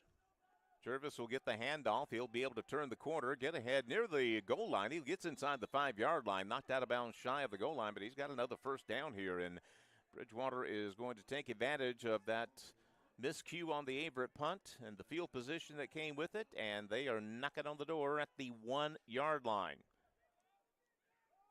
Jervis gets another carry. He's getting into the end zone for a touchdown, and Bridgewater has stretched it out to a 23-0 advantage. And the Averett Cougars are just looking for something positive, and we just are not finding it today. Yeah, and when you have found it, it's also come with a flag. It comes with a flag, yeah. That's kind of what's been the problem here today. We had a touchdown called back on a holding. We had a almost touchdown called back on a false start. Yeah. And the fumble. And this is one of those games where if you look at it on the box score, you'll just think, oh, well, Bridgewater's just beating up Averett. But, man, Averett has really we've had our chances. Come close here, especially in the first quarter. And just some plays. I mean, the punt, taking a knee. Yeah. It's and been after a frustrating one. You get paranoid. I mean, I know from years of high school football. I mean, you get games that you just every time you do well, you look for a flag. Mm-hmm. You just assume there's going to be a flag because every other big play you've had, there's been a flag, and you get to thinking that they're looking for a reason to throw a flag, and you talked about some of the other penalties. I mean, the illegal substitution penalties on consecutive plays in the end zone. Didn't even mention those. Where the heck did that come from? Yeah. I'm not going to sell Bridgewater short. They're a good football team playing a good sure. game. Yeah. And, they're the better team right now. But, man, we have not gotten any breaks from I don't want to say the officials, but let's say the intangibles. Yeah, for sure. have not gone our way. I think it's important, too, to highlight, like you said, too. I mean, Bridgewater has played a good game, and you look at Bateman in particular, quarterback, who's just been phenomenal. But this is a game where, with 2 minutes left in the first quarter, Averett almost, you could say, should have been up 7-3. Yeah. And now you blink, and it's 24-0, and it's just been that kind of game for the Cougs. Yeah, the Cougars will have a minute 30 to do something with it offensively here. They will return it from the end zone about a yard deep. Going to be a middle return. Cuts back to the inside. Breaks the tackle at the 20, and it'll get knocked down right about the 20. Lumpkins on the return, and he'll get it out to about the 20, and the Cougars will have 1 minute, 22 seconds left in the first half. We'll take a couple of big plays or just one big play to get the goose egg off that scoreboard. Well, you got enough time, and you have one timeout. You think, obviously, the best-case scenario is Averett scores a touchdown. They go for 2 to make it a 2-possession game. And we'll see if they can do it right here. But like you said, I think they need a big play here down the field to kind of stretch the defense out. Big chunk play would be nice here. One wide out to the left, 3 to the right. Soto's the lone back. Try to set up a screen. It's completed, but not an awful lot of yards. Caden Jackson made the catch, and he's going to get about a 1 yard loss. And who called the timeout here? Bridgewater. They're thinking about getting the ball back. Yeah, why not? They got one more timeout here. And if they can force an Averett punt from deep in their own territory, they've got a snowball's chance of stretching it out. Yeah, play hard throughout the entire first half. We'll take a quick break and come back with Averett's second down play in 1 minute.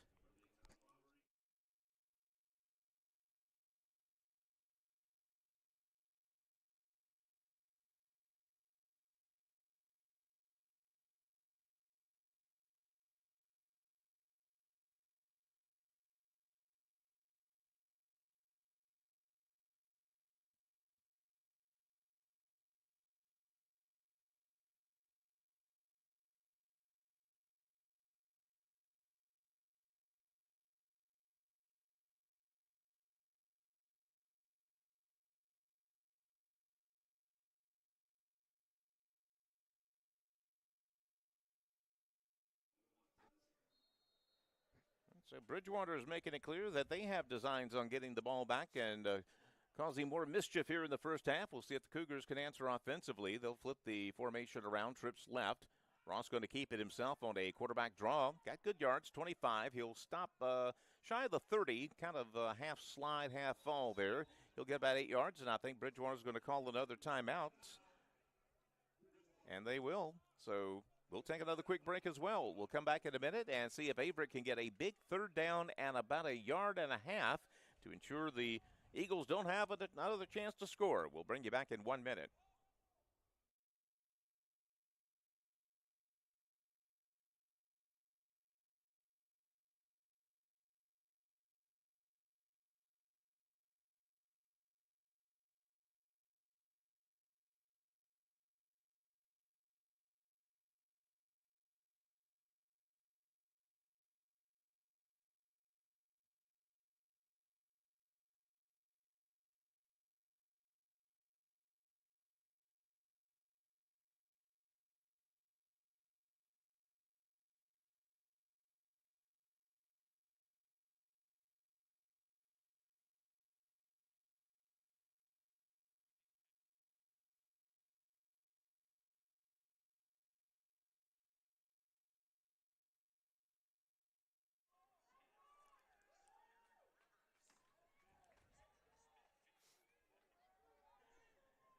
Back to live action, and it suddenly becomes a pretty big third down and 1.5 yards for the Cougars here. Again, if you don't get it, you're going to have to punt to Bridgewater and give them a chance to extend a 24-0 lead. Tush push. Here we go. Ross is going to keep it on the push, and he'll get ahead. He got enough of a tush push there to get past the 30-yard line. Yeah, I wonder if the strategy changes now. Averett's 56 seconds left. They're still at their own 30-yard line. We'll see if we air it out, try to break the goose egg here. Sure looks like we're going to. Trips left. Soto in the backfield. Ross back to pass. Looking for Caden Jackson over his shoulder. He got hit early, and that's going to be a flag. Thank you much. Now, that would have been an almost impossible catch. Yeah, I grant you that, but he got popped before the ball got there. That's obvious interference, and we will take it after the way this first half has gone. It's a rare mistake for the Bridgewater defense. Yeah, I mean, just committing to that way too early and hitting a defender, or hitting a receiver rather, without the ball is just not a smart decision. So it'll be a spot of the because that's new in college football. It's where the infraction occurred. Oh, interesting. Yeah. Didn't know that. No more 15 yards. Yeah, no, okay. No, there we go. Yeah, they're going to back it up. This is not the NFL. Sorry, I was just kidding there. I was thinking, I was like, ooh. This is new? No, it ain't. I would prefer it, don't get me wrong. Hey, I'm always a proponent of that. But it will be the good old-fashioned 15-yarder. Still not a bad outcome for the Cougars. From the 40, they'll be at their own 45-yard line. Still have a timeout left. Yep. Same formation, trips left. Soto looks to the sideline. Clock will start when the ball is snapped after the incomplete pass, the penalty. Straight drop back from Ross. 3-man rush. He'll throw it complete. Short pickup, and it'll be tackled inbounds. And we'll see if the Cougars burn their timeout here. About an 8-yard pickup. They do have the ball in Bridgewater territory. 30 seconds. 30 seconds left in the first half. Cougars, again, have the timeout in their back pocket. Doubles formation this time. Ross back to pass. Throws it. It's going to be tipped and intercepted.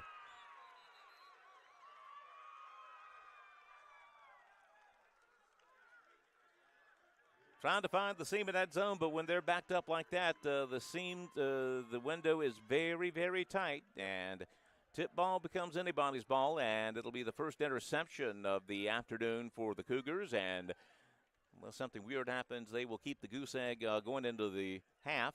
Now, Bridgewater has the ball their own 32, 20 seconds. I get the feeling they'll be content with a 24-0 advantage. But we'll see. They have no timeouts. If they had a couple of timeouts, and you might have some options here, but with 20 seconds. Shotgun. Yeah, they're coming out in a gun. Trips left. They will hand it off. Yeah. Nelson will get ahead for about 3 yards, and that's going to be the end of the first half. Is Averett calling a timeout? You don't get to take them in the locker room. And if so, yeah, why? I mean, okay, we're going to make them run another play. 6 seconds left. And now this probably just be a kneel down. Yeah. I mean, you're offering them, at least the chance to, fumble a snap or something or another, but all they got to do is take a knee from this point on, and I expect that's what they'll do. And, yeah. Good defense by Bridgewater on that interception. You mentioned it, too, the zones. Yeah. I mean, they're just rushing 3, and so they had a bunch of defenders out there in the secondary making that a tight window and a good interception. Yeah, had 8 sitting back, and, again, that was just a very, very tight window. Rough first half of the Cougars. They had their moments early on, but Bridgewater's too much, and circumstances are too much. Too many penalties in the first half of the Cougars. We'll bring you back in a few minutes for the second half. We'll go to the break with Bridgewater enjoying a 24-0 lead over Averett. We'll be back in a few minutes on the Averett Sports Network.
Sova Health has the heart care you need to stay healthy.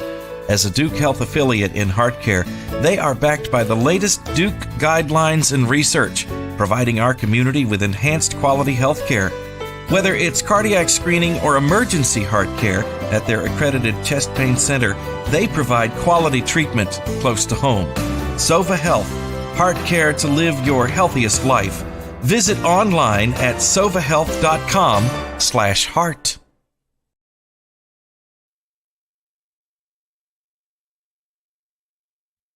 Averett University provides all you need for your future through learning that embraces all of your infinite potential. With flexible online and on-campus programs, affordable tuition, and over 50 majors and programs.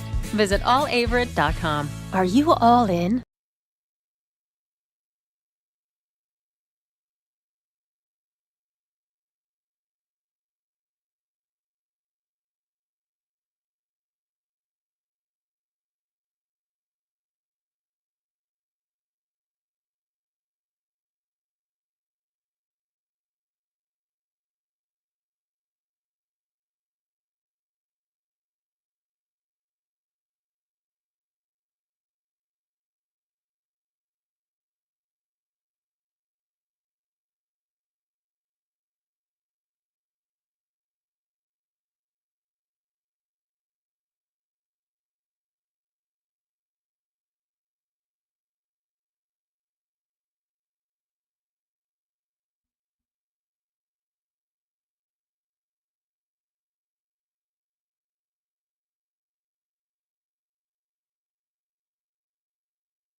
Welcome back live at Frank Campbell Stadium, a 24-0 lead for Bridgewater over the homestanding Averett Cougars. I'm Chuck Vipperman, joined by Thomas Handy III here on the Averett Sports Network. And when they brought the halftime stats in, I said, I don't want to see this. Because, it reflects a 24-0 game. But, Thomas, a couple of things stand out, not just in terms of, the raw yardage. Time of possession in the first half, we saw it while it was happening, but still, when we look at the numbers, wow. Yeah, 22:58. Basically 23 minutes. Yeah, basically 23 minutes for Bridgewater and 7 minutes for Averett. And like you said, too, the plays, 44 for them, 20 for us. Yeah, it's staggering, and it's hard to win football games when you only have the ball for 7 minutes. And that's been the issue. Another one that I wrote down is the red zone chances. 4 for 4 in scoring touchdowns for the Eagles, and Averett 0 for 1. So it's been a little bit of a challenge for Averett just to even have the ball, and hopefully for Averett's sake, look to change that here in the second half. And we mentioned that when Bridgewater got a first down, they weren't getting it by much, and so that means a lot of possessions with multiple first downs, and you add it all up, 19 first half for first downs. That's pretty darn good. You're on pace for 38 for a game, which is exceptional. Only 5 for the Cougars. Again, 10 carries, 12 yards. No rushing offense to speak of in the first half. Ross passing 6 of 10 for 47 yards. The one pick there on the final offensive play of the first half. And, pretty much any statistical metric is going to favor the Bridgewater Eagles because they played a super first half. And again, we talked about the penalties, whether or not, they were, legit or whatever. 6 penalties for 23 yards doesn't sound like a lot, but it was what those penalties took away. Yes. In one case, a touchdown. In another case, a 30-yard pass that would have set us up first and goal. That's a couple of scoring penalties, basically scoring chances nullified by penalties there. Of course, we have the one turnover by Soto on a fumble, so 2 first-half turnovers for the Cougars. And really the first-half highlight, other than the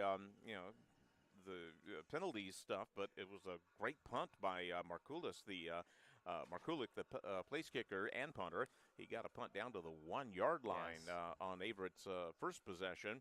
And again, at that point, it was 3-0 Bridgewater. Averett got the ball back in great field position after a Lumpkins Francois punt return to the 20. And again, penalty took away a touchdown pass on a super pitch and catch. And so instead of a 7-3 Averett lead, it's a 3-0 Bridgewater lead, and then they just started going to work on offense. Their quarterback, Jasir Bateman, 13 of 19, 120 yards, very efficient in the first half. Bateman also, with his legs, 2 touchdowns, 9 carries, 35 yards. Wyatt Jervis, the leading rusher for Bridgewater in the first half, 6 carries, 62 yards. As a team, they rushed for 132, passed for 120. Again, a very solid offensive first half for the Eagles as they put 250 yards on the board, 252. And the Cougars only 59. Again, a more than 2-to-1 advantage in terms of number of snaps on offense. Cougars will get the ball to start the second half. And again, find ourselves, unfortunately, in a familiar situation where we were kind of playing for pride and playing for next week and trying to build some positive momentum for the next game. Yeah, and, we mentioned it, you mentioned it just a few moments ago, but how impactful those flags were. We know that one of them brought back a touchdown. Right. One of the false starts brought back what probably would have been a touchdown and first and goal. So that's 14 points that you're looking at that are negated from penalties. And so just hard to come back from that. Yeah, it's hard to just magically, erase 14 points and expect to be in the game. And so we got a flag on the kickoff here. We got a Bridgewater player slow getting up, so we'll see kickoff sail through the end zone. So before the flag, the Cougars have it at the 25, but now we're going to see. Hope everything's all right down there. Yeah, on really. The field. Hope the kid's okay. He's landing on his back at the 30-yard line, and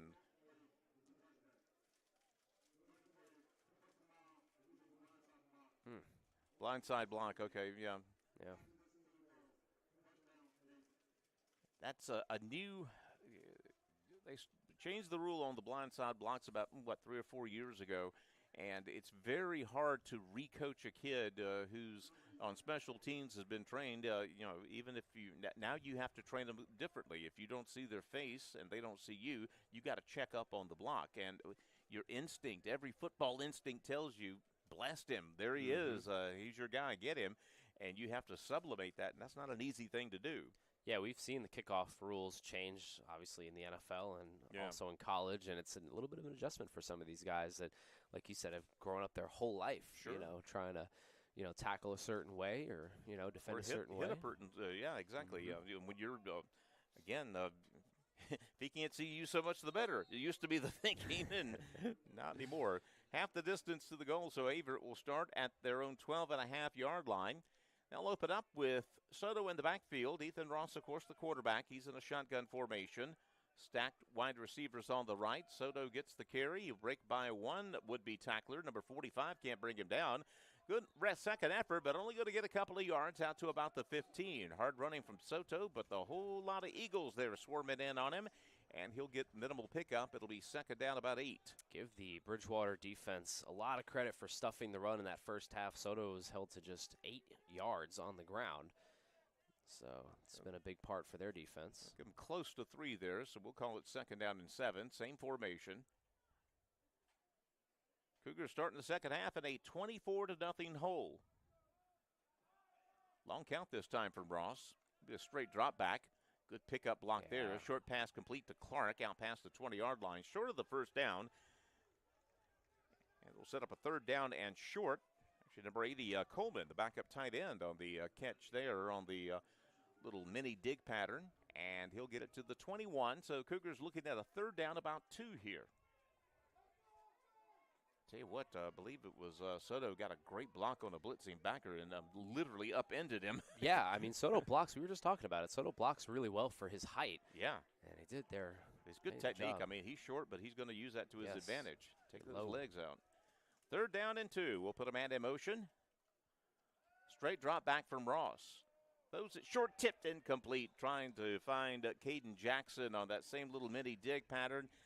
Pass was a little bit high. Jackson will probably tell you he should have brought that in. It would have been a tough catch, but we did not want to see 3 and out.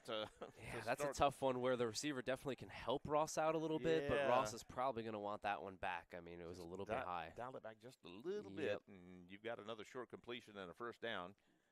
As it stands, Markulik will be on for another punt.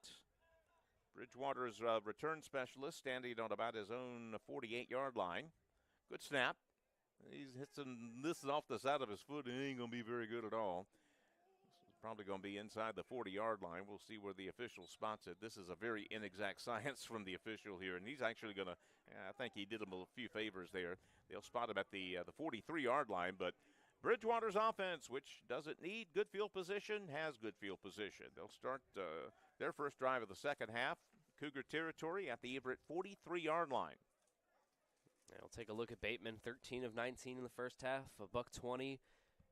No passing touchdowns, but he's got 2 rushing touchdowns. He had 9 carries for 32 yards, and his legs have really been the difference. We talked about that read option, how efficient it's been, and he'll look to do that more in the second half here. He has 3 receivers to the right, 1 to the left. Shotgun snap. Bateman's looking to his right, throws it short. It's caught. Flag. Oh, no. No, that was a towel on the far side, yeah. We're flag shy now, aren't we? Every time we see a piece of cloth moving, we assume there's a flag going to be thrown. I just saw something go up in the air. I was like, no. Not another flag. It's a completed pass, 8 yards. They'll move it to the Cougar 35. 14, Evan Welsh on the catch. He'll pick up 8. Second down and 2. And once again, on first down, like you said, first half, they are very solid on first down, and they stay on schedule. We'll stack trips to the left this time. Robinson's in the backfield. Short pass incomplete. That one was going to be a little mini screen they tried to set up, and Ian Brown, the intended receiver. Ball was way short. That's only the second bad pass Bateman has offered this afternoon. And that'll put him in a third down and 2. Don't love that play call there. I mean, he rushed for 132 yards in the first half, second and short. Obviously looking to try to keep the defense guessing, but I think right there maybe just try to fall forward. So they'll 2 tight end formation this time with a single back. Robinson gets the carry, looks for room. Left-hand side, Cougars are there. Good job by the rushing defense of the Cougars. Number 6 on the tackle for Averett that time. That was Jonathan Guess, who's getting his first extended playing time of the year. 4th down and 1, and, of course, Bridgewater will go for it this deep in Cougar territory. They're at the Averett 34-yard line. Guess one of the few upperclassmen on this defense, a junior. He's had some nice pursuit to the ball in the first half, getting some playing time here in the second half. Let's see if Averett can get a stop.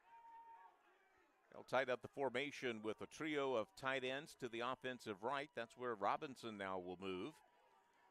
Straight drop to Bateman. He's got room to the right side. He's got a first down and a whole lot more. He's cutting it to the inside. He's going to get it into the end zone.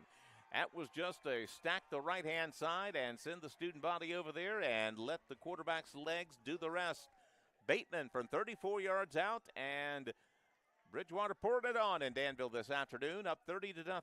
Yeah, it's such a science there for Bateman, and I think he knew he was going to score a touchdown before he even snapped the ball, right? You're right, yeah. Averett was playing a goal line defense. They had everybody stacked in the middle, right. And so he's looking at that right side and seeing wide open space. He's got a blocker with his receiver. Well, he had the three tight end bunch right there on the right. So, yeah, I like my chances there. That's just modern warfare. Yeah. Get there first with the most. Averett played basically run inside, and he just took the ball out into the outside. So the Bridgewater Eagles playing well this afternoon, up 31-0. We'll bring you back for the kickoff in 1 minute.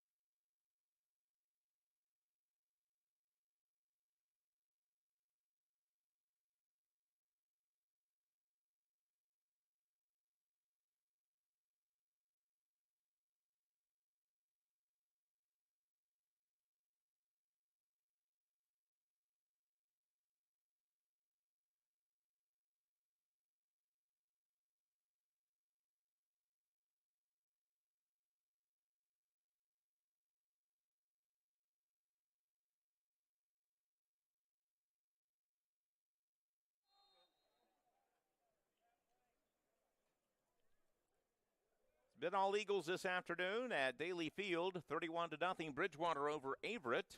Cougars will get their second half possession here on the subsequent kickoff. Cougars have two deep returners on the 5. This will be a bit of a deep squibber. Picked up and bobbled, but still picked up. 20-yard line on the return. Breaks a tackle there. Gets ahead about the 28-yard line.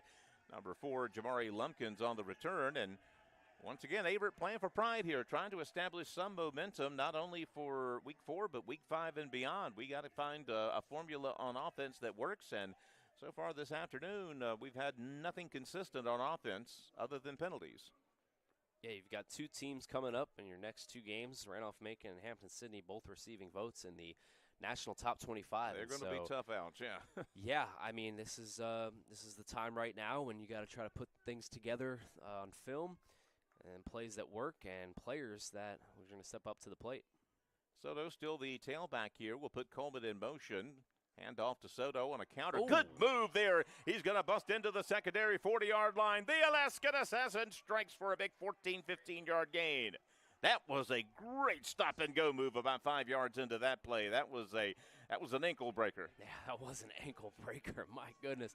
Soto, if he gets it out into space, he's really tough to bring down on one-on-one, and you see it right there. I mean, just the little juke move to the left. We'll sub out the back. Deacon Nodine will get his first action the afternoon at tailback. Ross back to pass. Pressure coming from the other side. Ooh. Oh, that's a super pitch and catch. First down. Jamari Owens brings it in. 15 yards upfield. Ross had a face full of defender, and he put a bullet in there to Owens. There's a little momentum for you there. Yeah, back-to-back, just terrific plays. Soto, and then Owens. Great throw by Ross. From the Bridgewater 40, Ross back to pass again. Got time this time. Throws it a little short, incomplete. That was good coverage out there. And he threw it in a place where if it was going to be caught, it was only by his guy. A little bit short there. It'll be second down and 10. A little light from the Averett offense. This, I think, is other than the drive that started at the 20, this is about as deep as they've carried a drive this afternoon. Still got Deacon out there, the running back position. Mm-hmm.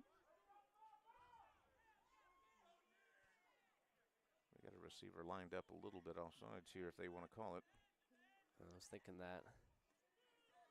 Jamari on the catch, but he's not going to get much. He might actually lose a little bit on the play as they tried a little flat screen to the wide receiver, and the numbers weren't there. A good job by Bridgewater. He will lose a yard. It'll be 3rd down and 11. I mean, if you watch, for most of this game, Bridgewater's really only rushed about 3, maybe 4 guys. I mean, this is a defensive coordinator's dream. Yeah.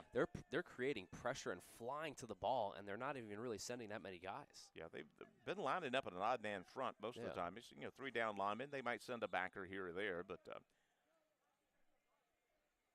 Coach Henry wants to call the timeout, and he will. Cougars have a big 3rd down and 11. We'll bring you down for the 3rd down, back for the 3rd down play in 1 minute.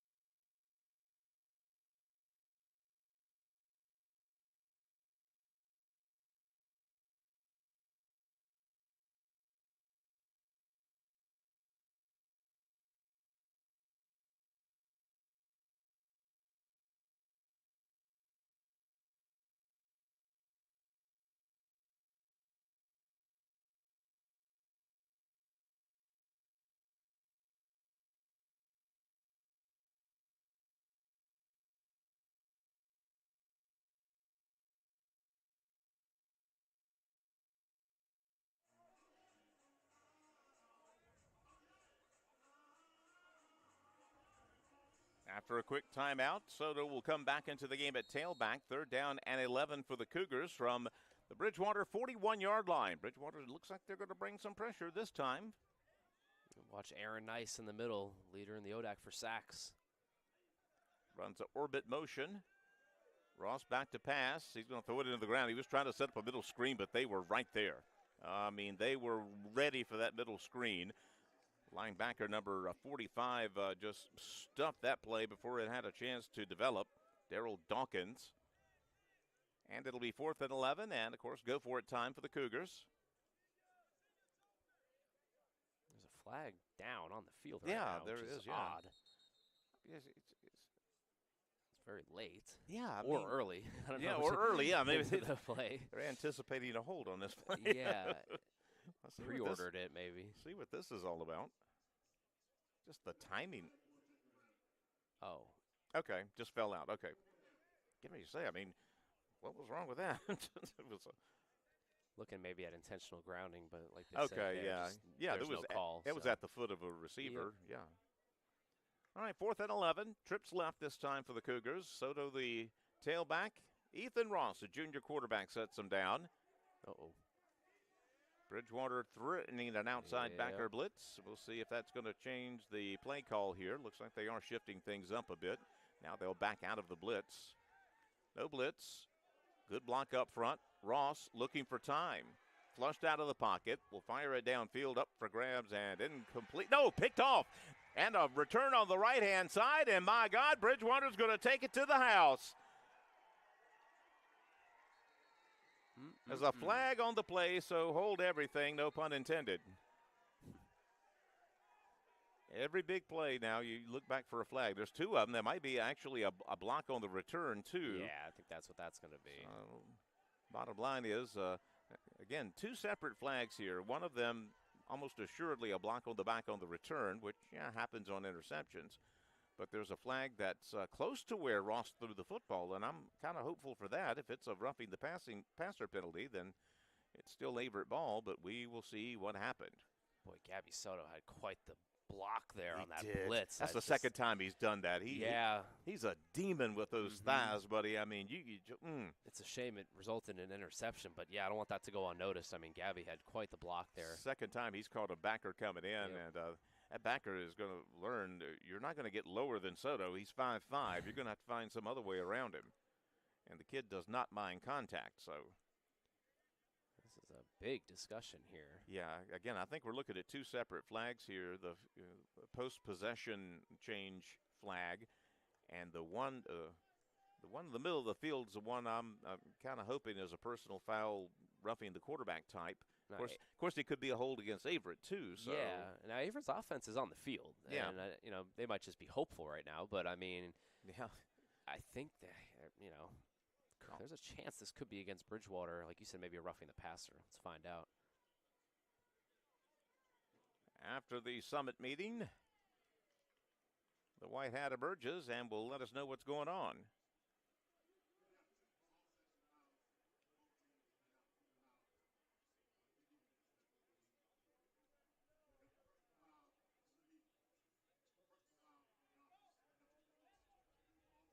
Wow. There we go. Yeah, that'll supersede everything. The personal foul penalty on the end offset. The roughing the passer penalty will give Averett a freebie, a first down. Goodness. Wow, what a turn of offense. It's still fourth down. They're still listing fourth down? Which Okay. is interesting. If it's a roughing, you'd think maybe That's automatic 15, first down. yeah. But Okay. I don't understand my understanding, that's automatic first down, roughing the passer. that is interesting. And it should be 15 yards from the... Right, because it was about a 4th and 11. Yeah, it was 4th and 11. The ball was at the 41. They've only moved it forward 4 yards. Something got to give here. This doesn't make any sense at all. Boy, I've seen some interesting things here today.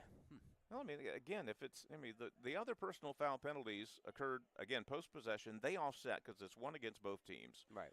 The roughing the passer penalty, by my interpretation, would take precedence, and the play is going to be marked based on a personal foul against Bridgewater, 15-yard penalty from the snap from the line of scrimmage. Well, it's either a first down or it's right back where Averett snapped the ball. I mean, I don't understand why they moved the ball up about 4 yards. That I don't get.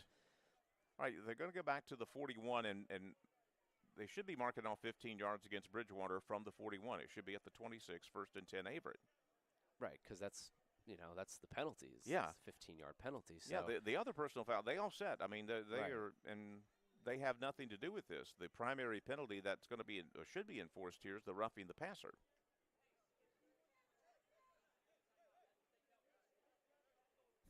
I mean, this is a big discussion. I mean, it's a big turn of events. Now, again, 31-0. Right on the curve. There we go. Okay, now the ref's moving the ball up. Yeah. Okay. See, I said this 10 minutes ago. Why did they do that? Why you got to do this to me? You got to throw out there a white hat and get out there, man. Oh, you don't want that. You might think you want that, but you don't. So it'll be at the 24-yard line, 1st and 10 Cougars as they get their first offensive gift of the day. Rare penalty against Bridgewater. They only got flagged twice in the first half. So the Cougars, with a fresh set of downs, will go trips right. Ross gets a little middle pressure, looking for a receiver downfield. That's a whole lot of handsing out there, but it was good defense. Yeah. Jordan Harper, to a safety, he had a big advantage on the receiver he was covering. He had like a 4-inch advantage. Looked like he was posted up for a rebound there and had the advantage, but it'll fall incomplete. It'll be 2nd down and 10.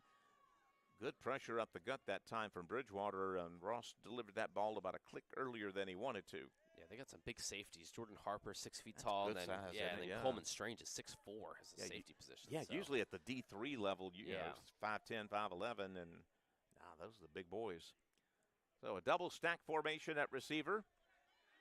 They'll throw it short to Gabby Soto. He's got 2 guys to beat. The ball squirts free, and it's going to be Bridgewater football. He was bracing for contact from 2 guys at the same time, and when you do that, you got to put both hands on the ball because you know there's going to be contact, and the possibility of you breaking that contact clean is very remote. You got to secure the ball, and for the second time this afternoon, Soto is going to fumble, and it'll be Bridgewater football, and Averett's best offensive drive of the game will come up short. Yeah, that's tough for Soto, man. I mean, he's still shaking off that rust from missing a couple of games early in the season. Yeah. We've seen some bright spots, but obviously right there, again, second fumble and just both of them came on receptions, too. Yeah, interestingly Sometimes enough. with the running back, I mean, and the ones I've coached over the years, it's almost you got to coach them for the handoff and for the pass. Sometimes they'll break discipline when they catch the football. They won't tuck it away properly like they are taught to do. Just a little thing. It may not be a thing with him, but that's the thing I've noticed at the high school level. Jet sweep handoff to the right. Cougars trying to stretch it out, but The runner will turn the corner, and it's a fumble. It's going to be picked up by the Cougars. I think we get it right back. He forgot to carry the football with him. First down run will go for naught as the Cougars defense will get a takeaway. Number 33, Bo Blankenship picked up the garbage. Looked like a lineman had a chance at the ball, but he was running past it. He's like, "Go, come back here," and he overran it, and the Cougars picked it up, and Cougars will have the ball right back again. Let's get this goose egg off the scoreboard, guys. Goodness gracious. I need a good soundbite I can play on Southside Evening News for my newscast here now. You don't score any points, I'm going to have to work hard. Maybe that kick return by Lumpkin. Clip farm, I might do the punt. I might do the punt down to the 1. That was a good one. Come on, give me an offensive touchdown man, here. It looked like Bridgewater had that ball right in front of them, like you said, and then just couldn't pick it up. Ross going to run a quarterback draw this time. Boy, they were there. Good job. He was fooling nobody with that one. Number 20 on the stop for the not even listed on their 2 deep. And he'll drop him back for a loss of 3 yards on the play.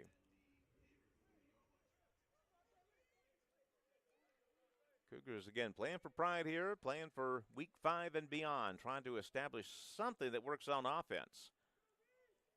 For 20, Nodine is in the backfield now. 2 wideouts to the left, 1 to the right in a slot. Here comes the middle blitz. It'll be complete. Short pickup. Now it's going to be a big pickup. He gets behind the beef and gets inside the 25 to the 20. Boy, when you get behind Joshua Wright at 440 pounds, you got to feel like you are behind a subway. I mean, that is protection right there, buddy. It's like the fridge back in the day with the Bears. Jamari Lumpkins with a good run after the catch. It'll be first down Cougars from the 20-yard line. Straight drop back from Ross. Little pressure left-hand side. Looking downfield. Coleman was the intended receiver. Incomplete. Good defense that time.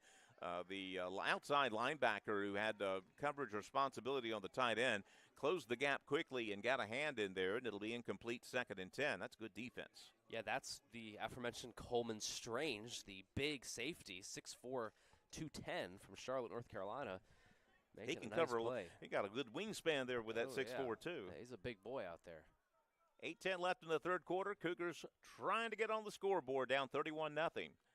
2nd down and 10. Ross again back to pass. The lefty looks downfield. He throws it. It's caught by Coleman. Good catch inside the 10-yard line. Cougars got a 1st and goal. Let's do this, guys. Coleman, another big boy from Charlotte, North Carolina in his own way, 6'2", 205. Here we go. Goal to go. Nodine is still the tailback here. Ross back to pass again. Starts to run out of time, flushed out of the pocket, throws against his body. He will throw it away wisely and live to find another down. Incomplete pass. It'll be 2nd down and goal from about the 7, at the 12-yard line, actually, so not quite 2nd down and goal. When you're facing a lefty quarterback. Oh, it is 2nd and goal. Yeah, you want to flush the lefty quarterback to his right, and Bridgewater's done a good job at that so far today. And you get him in that angle, and it's really hard for him to turn his body around. Even the best have trouble with that throw. Yeah, exactly. You want to kind of force him to his opposite hand, and they did a good job on that. Clock stops on the incomplete pass. 2nd and goal from about the 7-yard line, 6-yard line.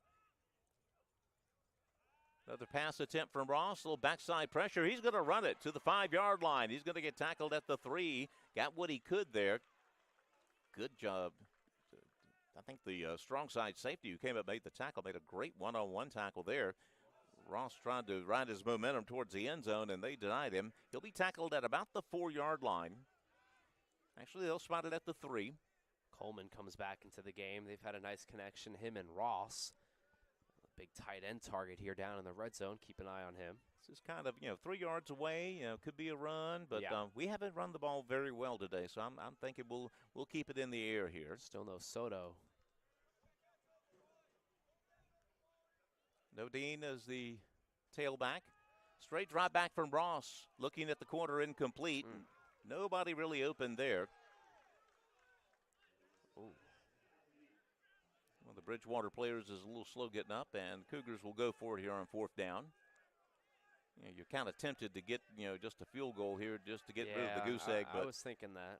But, again, you're playing for pride here, and you're trying to establish something on offense. 4th down and goal from the 3. Yeah, it'd be a much bigger confidence boost to put one in the end zone here than just booting a 20-yard field goal. So I do agree with this call here. Got 8 on the play clock here as a massive personnel shifts come in. Got to hurry up. Does get the snap. They're going to run an option play to the right. A jet sweep, 5-yard line. Tries to get the corner, and he cannot. Oh, a flag at the very end. Number 16, Christian Jones, was tackled, and he immediately went to the ref and said, hey, that was a penalty. I guess he might have touched his face mask. I don't know. We'll see if this guy's got the bargaining skills of a lawyer. Yeah, bookie, I mean, it could have also been targeting maybe, going helmet to helmet. I mean, we'll see. He got hit. I mean, he was hit around the head. Yeah, boy. Tough call. It is a tough call. But the official did throw a flag, so something's going on, and it's not going to be good for Bridgewater. We're having a conversation about it, though. Yeah, we did a little mini reverse there, and he had a corner, but, Bridgewater was there. There we go. We'll see what official. Sometimes he turns his mic on, sometimes he doesn't. Let's see if he does this time. Yeah, targeting.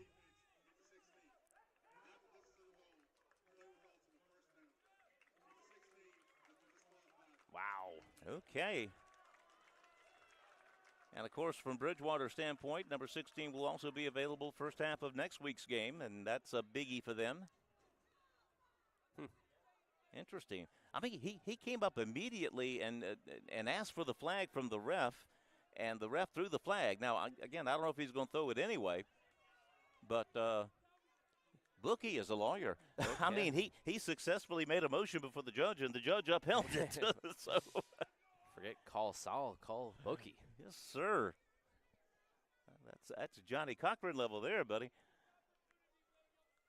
Oh, no excuses here for Averett. No, you sir. Get the ball first and goal from the 2-yard line here. About 1.5, I think, is the official spot. Half the distance. So let's punch this in right here. Come on. Pretty much on the 1-yard line. Yep. I'm not sure why we are not playing football here now, but we're going to get. Okay, now we're ready. Ball is ready for play, and the Cougars have a first and goal at the 1-yard line. Ross out of the shotgun. And a sprint to his left, throws it left, incomplete, trying to find a receiver on a fade pattern in the end zone. That was going to be a tough pitch on the run there. Trying to find Jamari, and the pass was wide, incomplete. 2nd down and goal. Trying to fool Bridgewater with the first down pass. Yeah. Almost had it there. Good coverage. I mean, 1 yard away, but I mean, we have not had a run game. I mean, that's just the way it is. See if we can get Ross out in space with his legs, maybe here. Give him a run pass option, maybe. Now the wide side of the field is his side because he's a left-hander.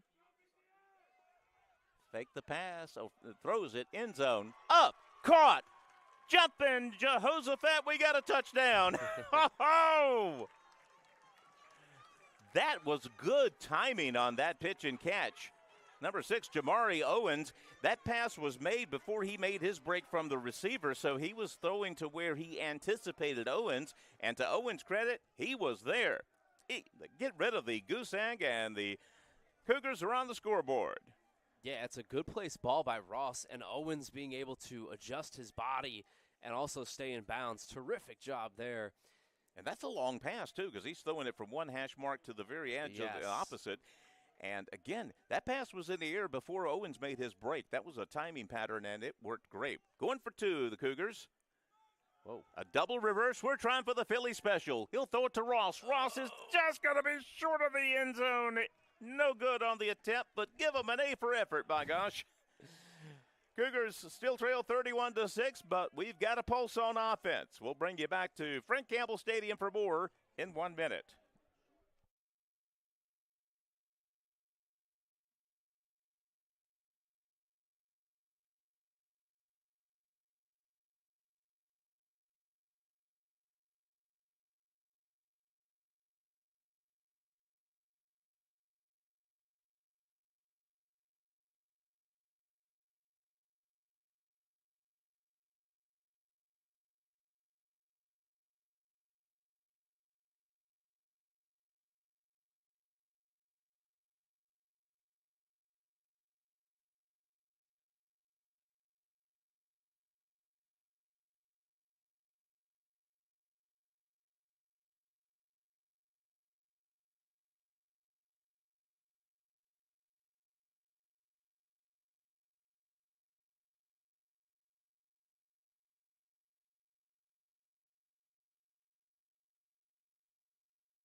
Finally, a little reason for the Danville partisan to cheer as the Cougars get a touchdown. Pass from Ross to Jamari Owens, and Michael Markulik will, for only the second time this afternoon, get a chance to kick off. Be kicking to the scoreboard end of Frank Campbell Stadium. Little flying saucer kick that'll be picked up at the 5-yard line on the right hash mark. Good hit of steam from the returner there as he's got room on the right-hand side. Cougars will bring him down, but not until he gets into Cougar territory, and there's a flag at the end, so we might be tacking 15 more on to this. Yeah, potential face mask. Didn't look like the area where you'd call a block in the back, but or the timing. Yeah, the timing as well, late in that play. It was like after he was tackled, two flags were flying simultaneously, and they almost hit each other. Good job. Good accuracy from the refs. They got a lot of practice throwing flags there, I'm just going to say. And there's the face mask. It's going to be the 15, and boy, the Bridgewater will start this drive in exceptional field position, up 31-6. Hey, you're not joking, huh? Still 6:08 left in the third quarter. So, again, we still got a whole lot of football left here, but Bridgewater still comfortably up ahead, and they'll, of course, keep their starters out.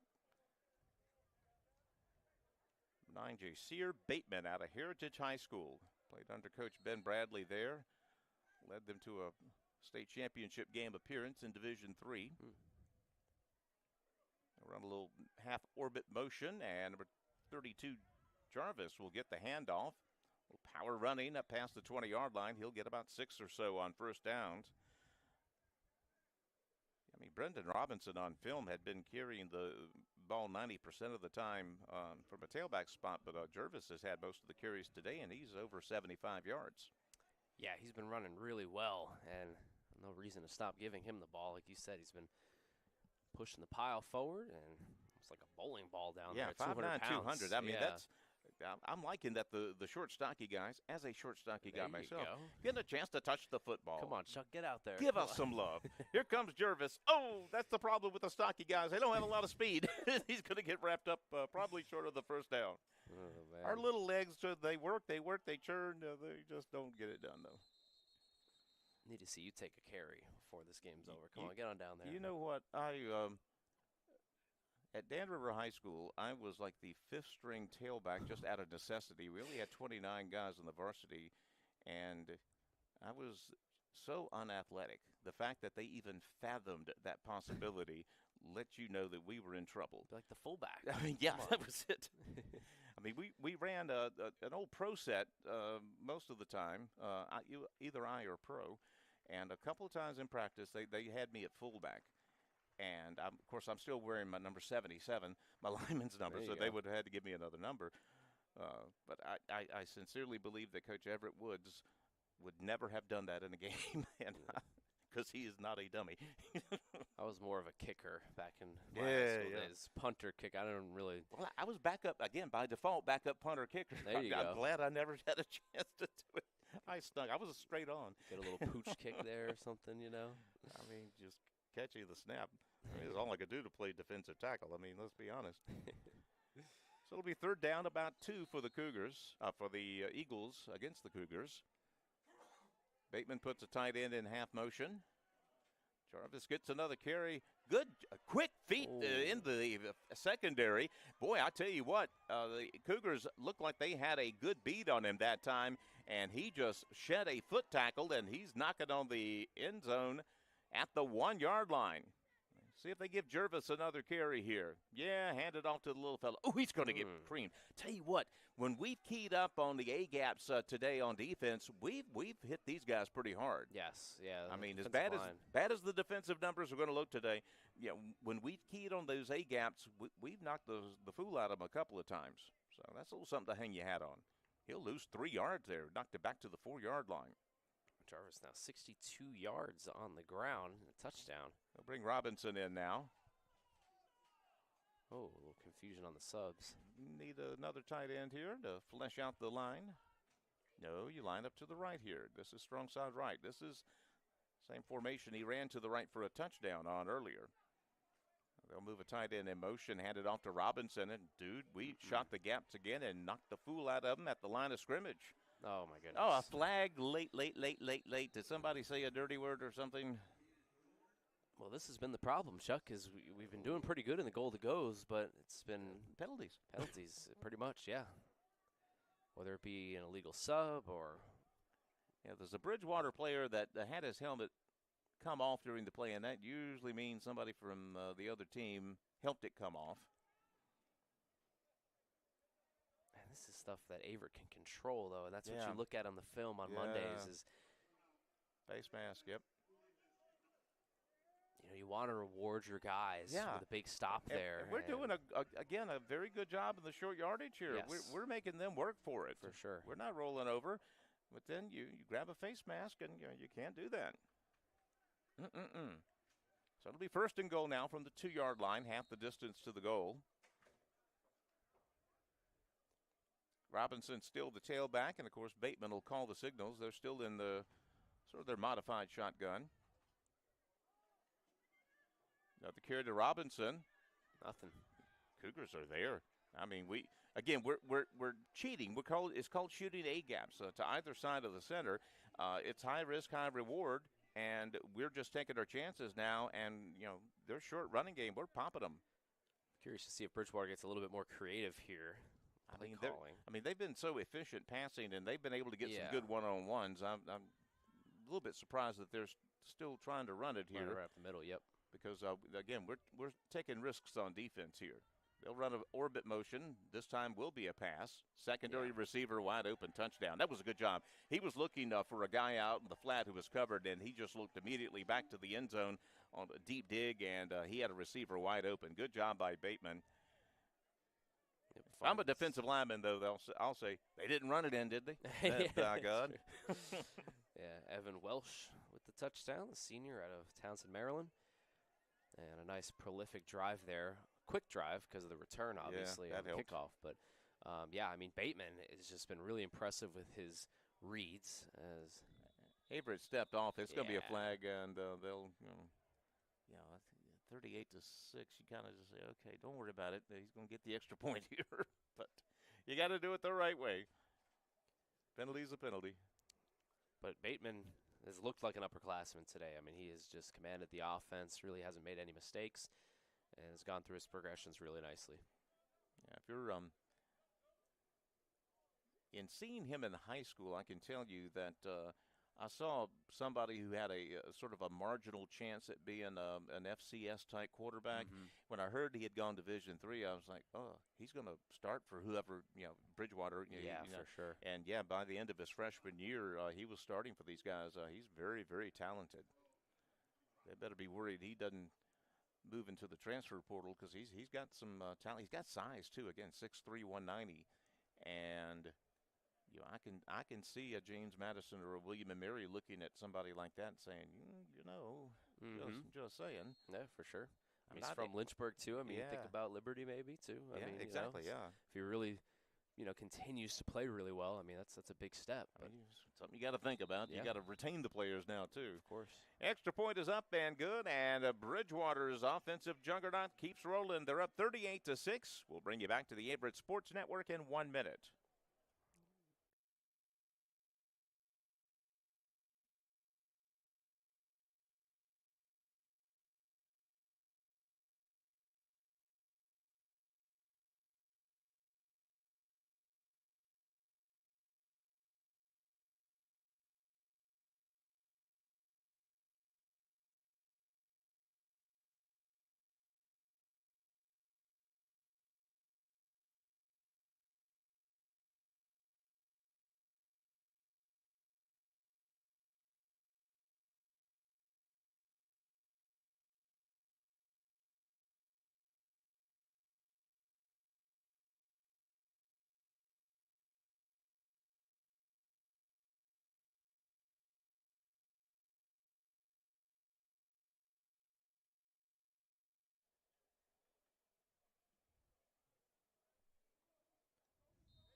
Stop me if you've heard this, but Bridgewater's kicking off again.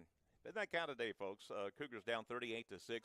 Got a good offensive drive last time. Hopefully some momentum here. We can get some offensive confidence. High bounce there. Good job by Cougars return specialist Lumpkins just to say, you know, I'm not going to worry about this. This got enough momentum to get into the end zone. So good decision by Lumpkins, a senior, 5'11", 170 pounds. Picked up a couple of touchdowns 2 weeks ago against Southern Virginia. And the Cougars will have it at their own 20-yard line. And the offense, which removed the goose egg on their last drive, with a little help, actually a lot of help, from a fourth down roughing the passer penalty. Yeah. But we had moved the ball well before that. Yeah, Ross found a little bit in the passing game for sure. And, you know, like we mentioned, too, I mean, he came into today leading the conference in yardage so far today. He's 13 of 25, an interception and a touchdown. He's got 21 yards on the ground. And so, yeah, I mean, this is the time here where you got to start to move the ball down the field and create some more of that momentum. But that's boy, we get a delay a game like right after on the first down play. That did not feel like a delay a game. I'm wondering if there's the play clock started a little early. Everyone on the Averett bench right now, all the coaches kind of shrugging like, what just happened? Yeah, because we just broke the sideline and came up. I mean, it didn't feel like a delay of games. What I'm saying. Might have just been a quick clock, but yeah, you got to be aware. Yeah. We'll put a man in motion to create doubles formation. Ross going to try to set up a screen, but, man, they were right there. Even if the screen pass is completed, it's going to be busted up for a loss. Probably better that it was not completed, and it'll be second down and 15. Tell you what, that little screen, when you can execute it right, it can be a big playmaker. But the 3 times we tried to run it tonight, Bridgewater has been right there. And, again, you mentioned it earlier, it's a function of them not having to blitz. No, their exactly. linebackers can stay home and read that. So. Yeah, I mean, they're really only rushing about 3 guys most of the time here. Yeah, about 20% of the time they blitz. Pass to the left, it's going to be complete. Calvin Speed, I believe. That's Coleman, actually, with the catch, and he's not going to get much, maybe a yard out of the play. And it'll be third down and 14 for the Cougars.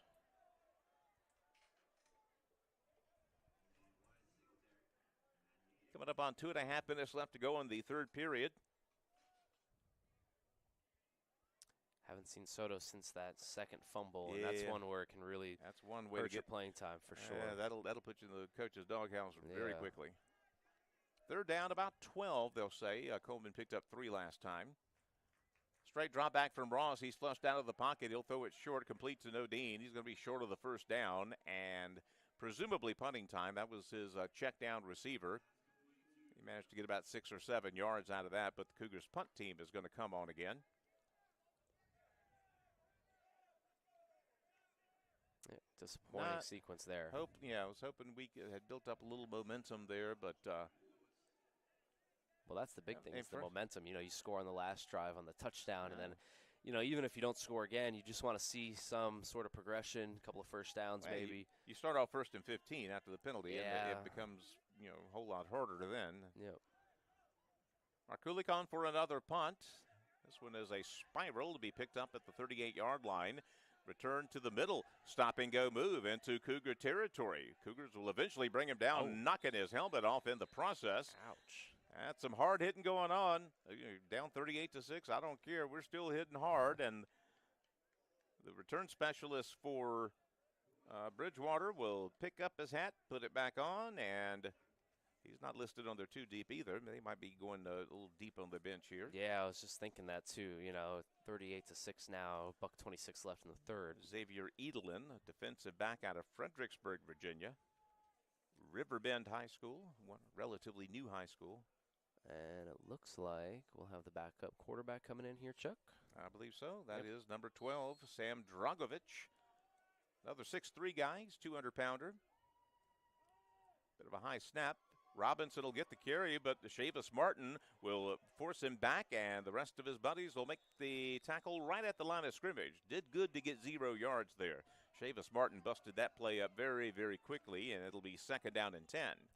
Well, the numbers aren't going to show it for sure. I mean, they rushed for 130 yards in the first half, but I like the pursuit on the ball from the Averett defensive line here today. I feel like they've done a pretty good job at containing the run game. Particularly from the running pinchers, backs. I think you're right there. I think our 2 pinchers, defensive tackles, have more than held their own for the most part this afternoon. Well, second down and 10. They'll put 2 receivers to the left, run a mini motion from a tight end. Dragovich, straight drop back. Looking right-hand side for a receiver, incomplete. He had it, though. Yeah. He put the ball right in his hands. Receiver just could not haul it in. Cougars had a little safety help there. Don't know if our safety, number 3, got a chance to touch the ball. I mean, all you got to do, Jeremiah Marks, if he touched the ball there, that makes a little bit more sense. But that was a well-thrown ball. Yeah, you're looking right there at a true freshman, Brandon Anderson, trying to make the catch. And fresh off the bench, Dragovich delivers a dot. That was a good pass. Yeah, I mean, coming out cold, man. Goodness gracious. That was a 40-yarder, and it was dead solid, perfect. 3rd down and 10, doubles formation, 2 wideouts to either side. Couple of new numbers in for the Eagles. Timeout call by Bridgewater. We'll take it with them. Eagles up 38-6, late 3rd quarter. Now, is that the end of the third? No, we still got 37 seconds left in the 3rd quarter. We'll bring you back to the Averett Sports Network in 1 minute.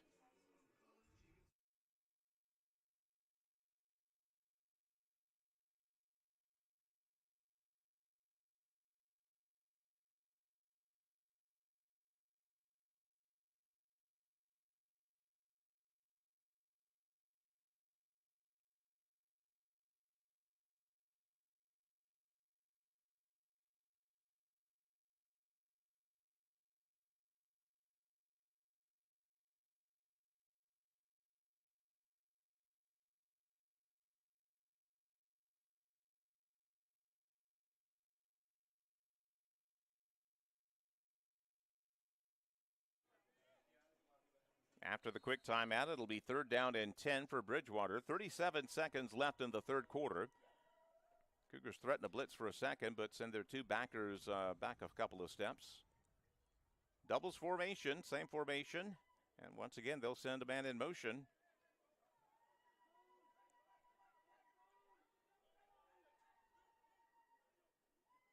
Straight drop back from Dragovich, looking to the right. Short completion. Cougars try to corral him. They're not. Just enough for a 1st down, and spacing on defense that time was a little bit too much padding, more than you would have liked, quite frankly. Trying to get a zone, but I think the zone was set just a little too deeply there, and Dragovich took advantage of that, and it'll be 12-yard pickup, 1st down at the Cougar 32-yard line, yeah, 33. Just too soft in coverage there, playing a little bit too back. Going underneath is fine if you're the defense, but if you're too far back, obviously it can result in a 1st down like we saw right there. Yeah. That's going to be the end of the 3rd quarter, and we'll bring you back for the 4th and final frame. It's been just about all Eagles here this afternoon at Frank Campbell Stadium. Bridgewater leads Averett 38-6. We'll bring you back for quarter number 4 in a minute.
We'll start the 4th quarter with Bridgewater having the ball at the Cougar 33-yard line.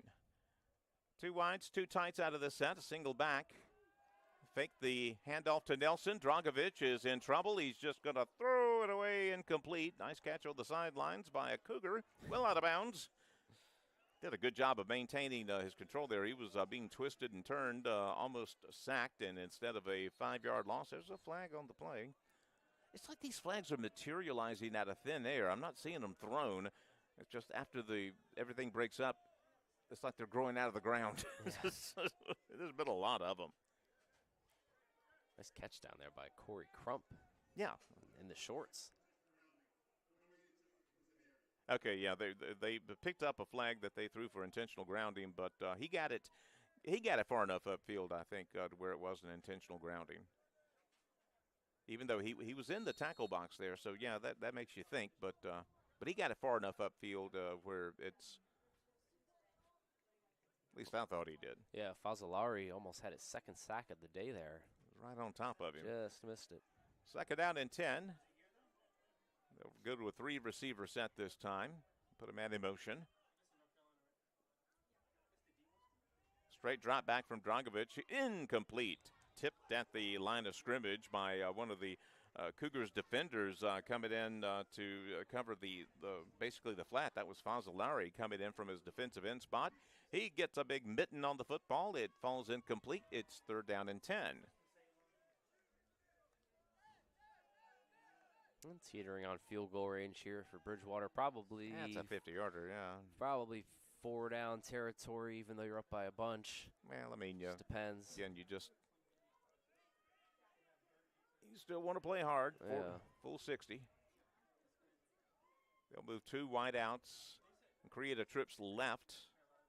Third down and 10. Dragovic throws quickly, is tipped and incomplete. Josiah Campbell with some super coverage out there on an island. Gets his hand in there, breaks up the pass. It'll be fourth down and 10. Yeah, Josiah Campbell, well, a few times we've called his name today, but boy, he's just one of the best cornerbacks in the ODAC. And like you said, they're picking on the other cornerback. Exactly. It's actually a good thing if we haven't called your name if you're a cornerback most of the time. Yeah, it means you're shutting down your side usually. Exactly. So, yeah, I mean, he's been pretty solid. But, yep, they're going to go forward here. Fourth and 10. They'll put 2 wide outs to the left, 1 to the right, a tight end to the left. Single back set. That's Nelson in the backfield. Back up quarter, Dragovic. Going to roll to his left. Looks to his left. It's tipped and incomplete. Good stop. Good job by the Cougars defense. I believe the number 94, Jermaine Capel, got his hand on the ball. He's a freshman, 6'2", 225, and I believe he's the one that knocked it down. Yeah, judging by the high fives he's getting coming off the field, he was the one. And good job by the Cougar defense to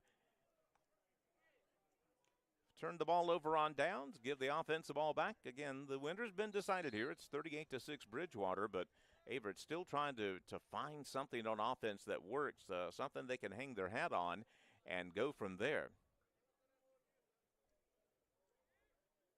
Ross still in the game, and Nodine is still the tailback out of this formation. Ross throws it short. Nice catch. Good catch against his body. Francois went left, and the ball went right, so he had to go back and get it, and he did a great job of hauling that in. Short pickup, about 5 yards. Ross needs to get Francois the ball more just so I can hear you say Francois. There you go. I would say showing off, but I don't think it is. It's just oh, gosh. We'll put Coleman in, the tight end, at a slot position this time. Trips left. That's where Ross is looking. Throws it deep downfield. Good catch by Caden Jackson. He squared his body, shoulder pads right up to his quarterback, gave him a good target, and Ross put it right on a dime. And the Cougars will move the ball into Eagle territory at the Bridgewater 46. So we'll switch the formation up. Trips now go to the right. Again, Nodine is the tailback now. Straight drop back from Ross. Time begins to run out. Short pickup. There's Caden again, and he'll get about 5-6 yards or so. Don't think that was a check down. I think that was a straight dig pattern to Jackson, and he got it there just in the nick of time. About a 7-yard pickup, second down and 3. Yeah, just in the nick of time because Bridgewater actually sent some pressure there, which is a rarity today. They've really only been sending about 3 or 4 guys. 20-30% of the time they'll bring in a backer, but yeah, they've mostly been going just with 3, and it's hard to pass against 8 defenders. Yep. We'll try it again, though. Good, a little pitch and catch that time. Up ahead, that's number 17, Francois. Just for you. Feed him the ball. Give him the ball. I'm trying to remember my French. What is feed me in French? I can't remember. So, it's been 40 years, okay? Come on. Oh, my gosh. Good ball there from Ross. That was good, yeah. When he's got time. He can step up in that pocket and deliver a good ball. All right, we'll run same formation, trips right, straight drive back again from Ross, setting up that screen. A pass to Nodine, looks for a block, gets one, gets popped at about the 22-yard line, gets what he can. A solid 8-yard pickup, but boy, he paid the price at the end there. Yeah, Averett rocking the two undersized running backs, Soto 5'5" and Nodine 5'6". Yeah, if you were building a basketball team, they might not help you too much there. Yeah, two terrific pass catchers, though, I'll say that. And yeah, Soto obviously good in pass coverage as well. So they play bigger than their height. So Nodine still the tailback out of this set. We'll flip the field. The wide side's the trip side. That's where Ross is looking. Time begins to run out. Nice. He throws it. Crossing pattern. Francois scores a touchdown. Beautiful pitch and catch. Sacre bleu. Averett is now double digits. Nice throw. If he's going to keep catching, I got to brush up on my French and get more. Sacre bleu is the best I could do now. Yeah, we got to take on guard. We got to take a class or something. I don't know. I got to add that. It's been 40 years since I had a French class. I like French fries. Does that count? I don't know. Nice. Yeah, you're qualified enough, I guess, right?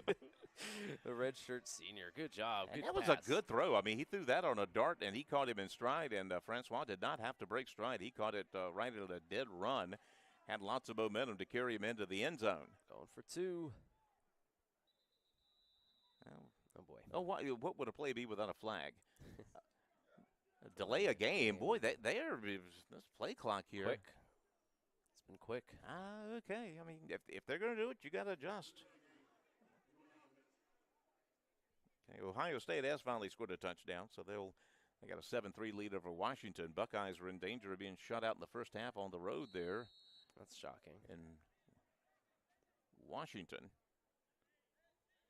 It was a couple of years ago, Washington playing for a national championship, and the tides turn quickly in college football. Back it up 5 yards. Cougars still going for two. Straight drop back from Ross. He's got time. Throws it against his body. It's going to be, did Lumpkins bring that in? He did. Gosh.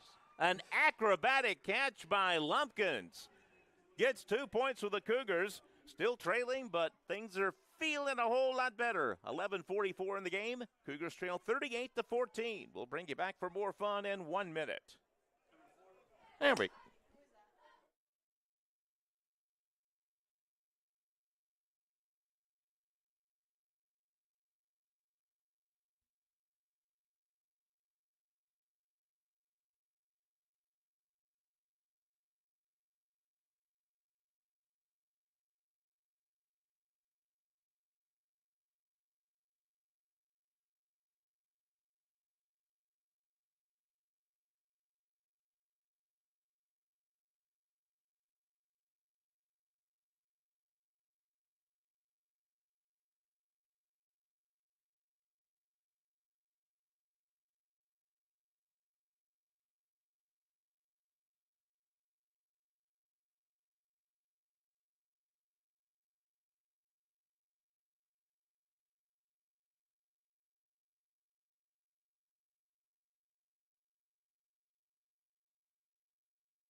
Bring you back for what is appearing to be an onside kick attempt from Averett, because why not? You're down 38-14. Cougars have three guys right shy of the 35-yard line, and we'll see what kind of trickeration Markulich has here. Gives a shot. Probably hit a little too hard. Yeah, you got to give you guys a chance to get down there. In the GW game last night, we had a late onside kick attempt. The kicker tried to go right, and he hit it softly, and as we were waiting for it to go 10 yards, it never did. It just stopped. Oh, and everybody looked at each other like, what do we do now? Right, yeah. Do I touch it? Do we touch it? Do we not? No, you get away from it. Yeah. The coach is screaming on the sideline, get away, because it's not going 10. Finally, the officials, I think they were kind of stunned, too. They stepped in. Okay, it's dead ball, GW. Yeah, those are the trickiest ones. Those ones that are right teetering on that 10-yard line. Do I, don't I? You don't want to be the guy to mess that up, for sure. Boy, the Cougars are going to bust this one up in the backfield with extreme prejudice. Rocco Fazzolari, the Italian stallion, brings him down well behind the line of scrimmage. That's his third tackle for a loss this afternoon. boy, he has shown up in a big way here today. He's got a sack, multiple tackles for loss. He's active and good size, 6'2", 225. Again, a little undersized for a defensive end, but if you're undersized, you got to make sideline-to-sideline plays, and that's exactly what he did there. Yeah, I love the combination, both sophomores, too, with Williams and Fazzolari. I mean, if those guys hang around, it could be a pretty bright future here at Averett. He'll lose 5 yards on first down. 2nd and 15 now. Straight drop back from Dragovic, fakes it short. Now he's going to throw it short. How did he get that one through there? It's complete, and it's going to be close to a first down. Wow! He threw it right into double coverage, and somehow that completion was made. If we were doing one of those analytics things, that probably had a 2% chance of being completed, but he made it, and it's 3rd down and 3 now. Yeah, wow. Where did that come from? Yeah, pulled a rabbit out of his hat. He pulled it out somewhere. Yeah. Don't want to say where. Let the viewers decide. Heck of a play there, though. So it'll be 3rd down and 3 from the Cougar 40. Keeper by Dragovic. We'll see what kind of legs he's got. Not too shabby. Yeah, that's a good quick first step there. First run from the backup quarterback is a very good one. He'll pick up about 8. And a Bridgewater first down. Now in today's modern football, I mean, most quarterbacks can take off and run. Got to run, yeah. I mean, you look at his thing here, 6'3", 200 pounds, you think maybe. But, I mean, yeah, like you said, quick first step. And yeah, let's pick it up. He was very determined, too. So, yeah. 3rd down conversion. It'll be from the Cougar 33-yard line now. Dragovic, again, the backup quarterback in. This is his 2nd series. He's got number 43, Nelson, with him in the backfield. Little orbit play to the right-hand side. Cougars defense is there. They'll bring him down after actually he'll pick up about 4 yards there. It's better than I thought he was going to do there. It looked like the Cougars did a good job of reading the play and reacting, but he had enough momentum to get ahead for about 4. Number 83 for them is Jalen Quintanilla. He was not on there too deep. I want to make sure I give the man his props, especially with a cool name like Quintanilla. Oh, yeah. Full of cool names here today. Yeah. Huh? 2nd down and 6.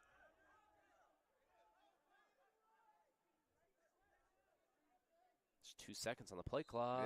Yeah. They're going to call a timeout here, and whoever set the play clock is not wasting any time. We'll take a quick break and come back in a minute. Cougars trail 38-14. We'll see you in 60.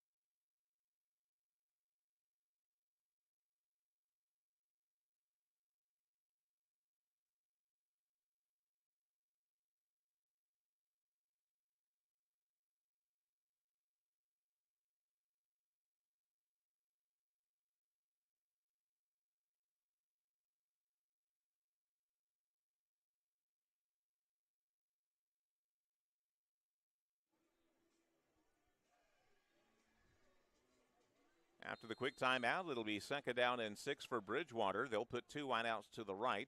Tight end now goes in motion towards the offensive left. Fake the handoff. Dragovic, waggle play. Good job of the receiver coming back and catching that. It'll be short of a first down. Dragovic is slow getting up. Boy, he must have got popped on that play because he is in obvious physical pain there. And I hope that young man is okay.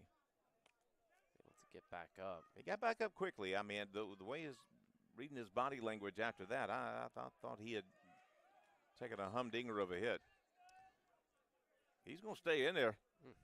Number 9 was getting ready to come in. He said, "Nah, stay on out there. I want this one." Yeah, this is my opportunity here. That was Bateman, the starter, getting ready to come back in, but Dragovic playing tough guy here. He looked like he was in a lot of pain. Yeah, I mean, his legs were shaking. Right, I was like, oh, boy, I thought this was going to be a serious injury, but here he is. He's going to call the play here on 3rd down at about a yard.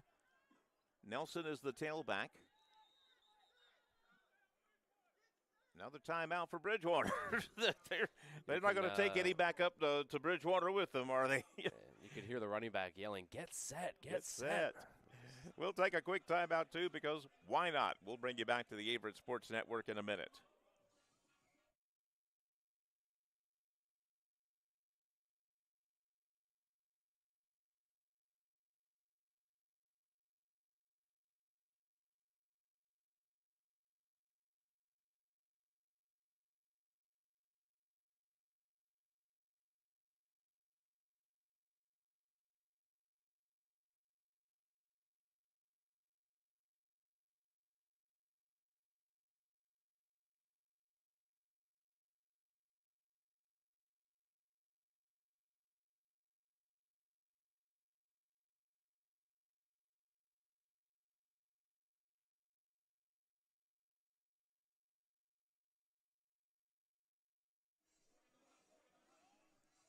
Third down and a long yard for Bridgewater from the Cougar 28-yard line.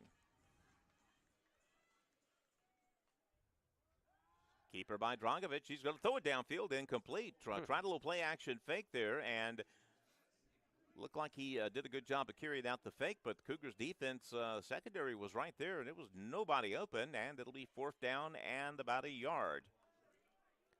Well, 8 minutes left. You're winning this quarter 8-0. There you got go. a chance here to get another big stop and try to hold Bridgewater scoreless here in the final frame. Yeah, again, just playing for pride. Pride is enough. Here we go. They'll run a triple to the left. Nelson gets the handoff. He's got a first down. Good job on the stop-and-go move. He's going to get ahead towards the end zone, get inside the 5-yard line. That was a nifty little run by Nelson. A couple of stop-and-go moves that were just devastating. Big fourth down conversion, and Bridgewater is knocking on the door again. Yeah, Averett looked like they blew up that play on the right side of the line, but Nelson wisely kicks it back left. First down, Nelson with another carry, and this time Chavis Martin's going to say, not so fast, my friend. He shot the gap. He brought him down for a loss. Cougars' run defense, again, on a play-to-play basis, has not been bad today. Especially goal to go. I mean, we've seen first and goal a couple of times, more than a couple of times for Bridgewater, and they've been kind of stood up. That's the thing. I mean, we're going to lose today, but even on defense, there's signs of life here. That defensive line against the run today has been more or less stout. Well, if you want to look at last year, too, I mean, this is a team that beat Averett 63-7. Yeah. So, I mean, this is definitely a little bit of a closer game. So second down and goal from about the 9-yard line. One-on-one coverage down low. Dragovic is looking that way. Corner of the end zone, incomplete. He had a very small window he could throw that to. It was possible. You could see it, but it would have to be perfect. It was not. Jaden Clark on the coverage, and like you say, Clark's been picked on left and right. They always go after the freshman. That time he was in not bad position.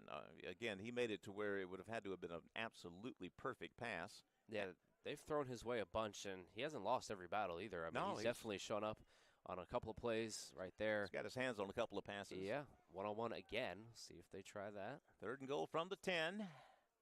Dragovic with a straight drop back. Now he's going to tuck it and run it. A flag comes flying in as he gets flung down at about the 3-yard line, and that's almost certainly going to be a backside hold against Bridgewater. Again, when you run that quarterback draw, the angles get a little different, and if you're an offensive lineman, might be about a half step out of position, and you're going to grab somebody. It's instinct. Should be the right guard, Jalen Jones. Exactly who it was.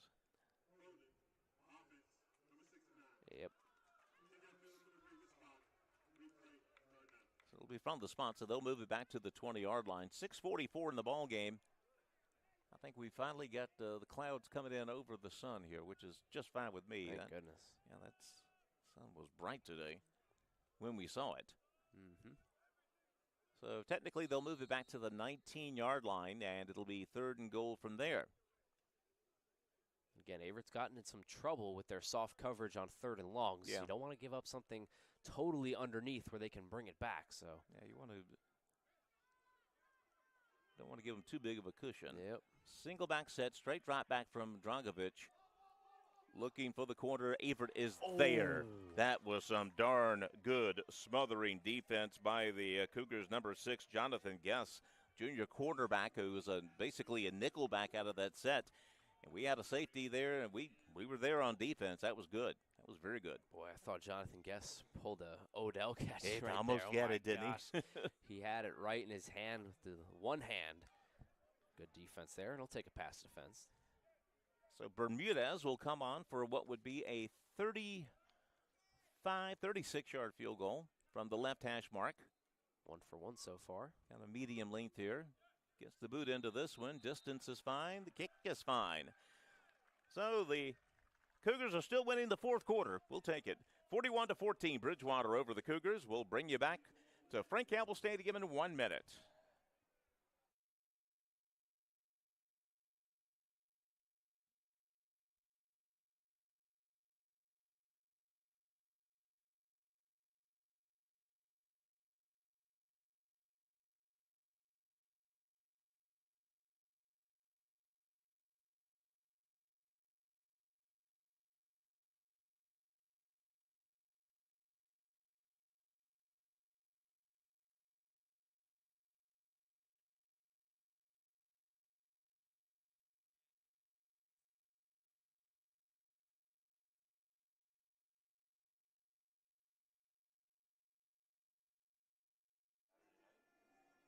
(41-14), Bridgewater up comfortably. 6:44 left in the ball game here.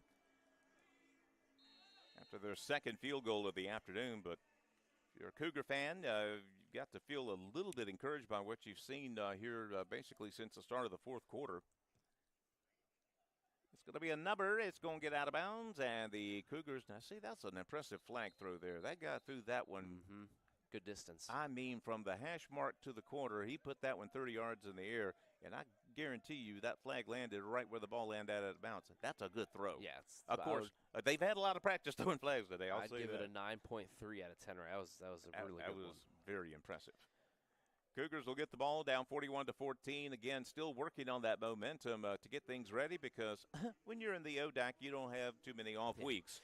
Well, the good thing for Averett, and obviously, sometimes the teams will take their starters out and take their foot off the gas, but if you go by quarters, Averett in the first quarter 44-13, second quarter 45-10, third quarter 41-12, but in the fourth quarter this year, Averett 29-23 in favor, so they've won every fourth quarter this year, and they're trying to do that again here. And it's the little things, obviously, when you're keep building that momentum. Yeah, exactly. You got to look at some of those things, and Averett this season at least has been pretty good in the fourth quarter. Might have a free play here. Ross reads it. He's going to chuck it deep, looking to left, incomplete, trying to find Jamari Owens. But again, the one of the would-be blitzing linebackers for Bridgewater had his foot in the neutral zone at the snap. Of course, as we found out in the Wake Forest Georgia Tech game today, that'll make a difference. I was just going to say that. God. If you've been watching starting to bring up football, the memory there. I know, right? If you've been watching college football today, man, you'll see Wake should have won that game. Yeah, boy. Didn't call it. Georgia Tech defender in the neutral zone when the ball was snapped, and they said play on, and yeah, if we had the referees we've had here today at Averett. Now, by God, these guys would have thrown a flag. I'll promise you that. Just 50 minutes south of us in Winston-Salem, man. Come on. It could be a completely different game. Exactly. Moving forward 5 yards. First down and 5 now from the 40. Straight drop back by Ross. Throws it over the middle. Good catch by Francois. He tries to get away. He cannot. Good open field tackle there. Number 29 for Bridgewater. That was super. There is no 29 on the roster, so I'll let you use your own imagination. Actually, no, it is. They listed 29 after 30. Oh, my God. Look at number 29, Munashe Guashavanhu. I think I was in the neighborhood there. Pretty close. Another pass attempt from Ross, a little too wide, trying to find Francois Guashavanhu. Francois now 5 catches for 55 yards and a touchdown, and it just seems like each week there's been a different guy emerging for step Averett. up, yeah. And you want almost to have them all kind of emerge great? at the same time, right? But like the SVU game was obviously Lumpkins, and then it was Bookie, and now here today is Francois. Easily is in the backfield for the first time. Straight drop back by Ross. He'll throw it downfield. Oh, good sky catch. Jamari Owens was at the absolute height of his vertical when he brought that bad boy down. The senior brings it in, and it's a Cougar first down. And again, this is confidence. This is momentum. We can carry this on. Offense has struggled in the first half, but believe that's Easley running back down Yep. to the third string. Ross, once again, a straight drop back. Fakes it left, throws short, check down receiver. Not going to get too much out of this, but you do get positive yards, and I think we're going to get 15 more because there was a almost certain face mask, and the official was so accurate with his flag, he hit one of the players in the helmet with the flag. Boy, that's Dead-Eye Dick stuff there. I mean, it was you could not have thrown it any more accurately. Yeah, number 7, Caden Jackson, was being tackled on the play. It looked like somebody got a hand on his face mask, and that is going to be the case. So the Cougars will get the penalty there. And again, the offense building momentum, and again, I mean, you're not going to win this game, but you're trying to set up an offense for weeks 5 and beyond, and right now doing a pretty darn good job. Yeah, 100%. And like we said at the beginning of the broadcast, you got 2 teams coming up, both receiving votes in the top 25, so got to get going. Ross looking left, and Caden Jackson Jackson was roughed out of play. Yeah, there's a flag on that play. I mean, yeah, it might have been an uncatchable ball, but he was practically mugged at the 2-yard line. You got to call that. Yeah, I mean, obviously uncatchable is one thing, but, when you're being assaulted, you got to call that. Yeah, you're not allowed to shove guys out of bounds without the ball, so yeah, that's an easy call there. And yeah, actually, yeah, if it's intentional defensive push out of bounds, that's a no-no, and should be spotted at the place of an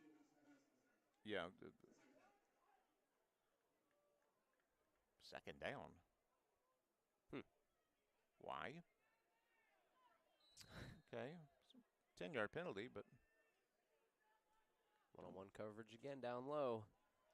Doing press coverage against Jackson. He's going to go the opposite way, though. Good catch out there. I believe that was number 4, Lumpkins, who did a good job adjusting to the ball. It was actually Francois, number 17 again. That's his 6th catch of the afternoon now. And third down and about 3 for the Cougars. Line of scrimmage, the Bridgewater 10-yard line. Cougars trying to make the score look a little bit more respectable here. And just over 4 minutes to go in the fourth. What could maybe be Averett's last offensive possession here. Like you said, you want to look at something positive. Trips right on a bunch formation. Ross is back to pass. It's flushed out of the pocket. Now he's just going to throw it up for grabs, incomplete. And it'll be 4th down. I expect we'll go for it here.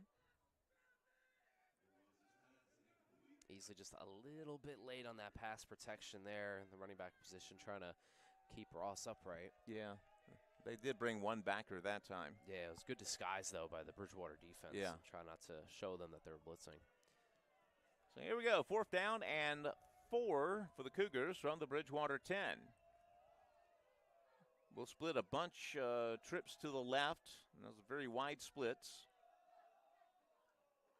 Ross looks back to the sideline, see if they want to change it up. Well, they got 3 seconds. Yeah, ain't got much time to do any changing here. Yeah, yep. Play clock caught him again. Got a timeout. Okay. Cougars will take a timeout, so will we. Cougars trying to break 20 this afternoon. We'll see if they do it in 1 minute.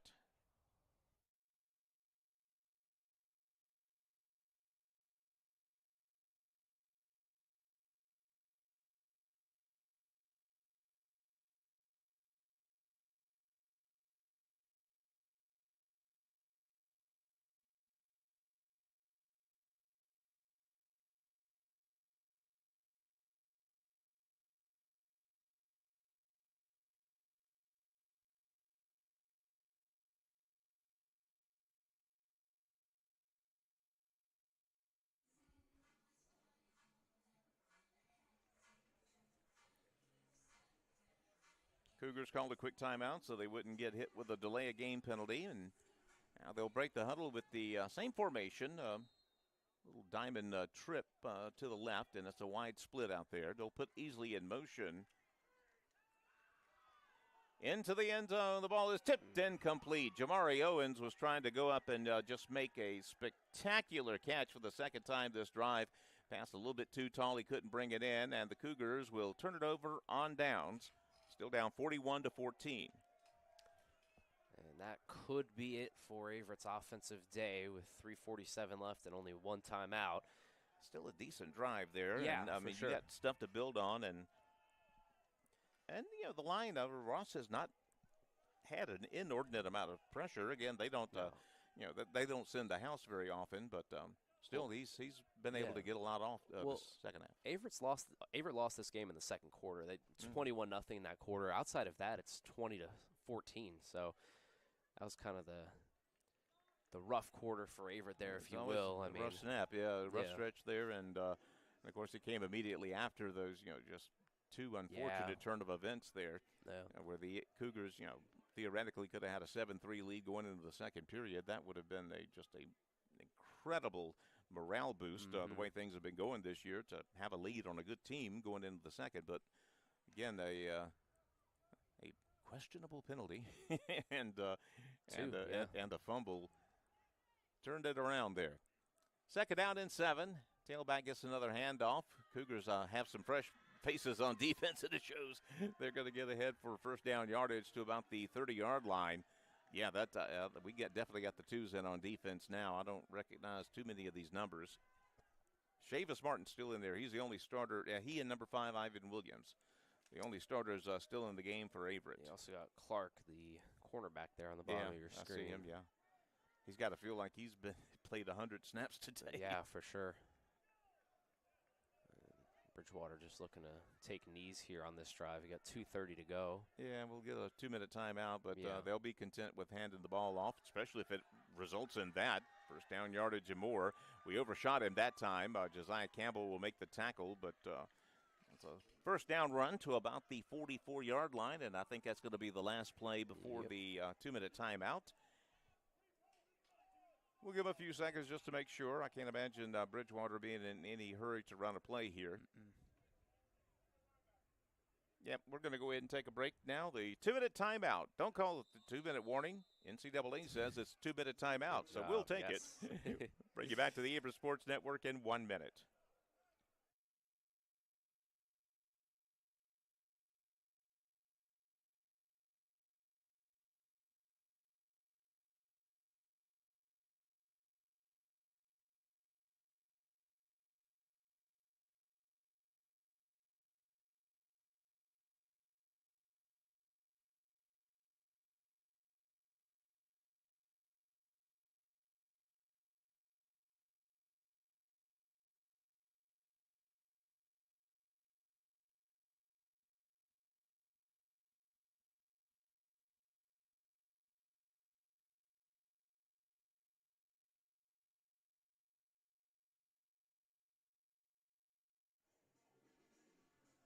A little old school Stevie Wonder here during the timeout.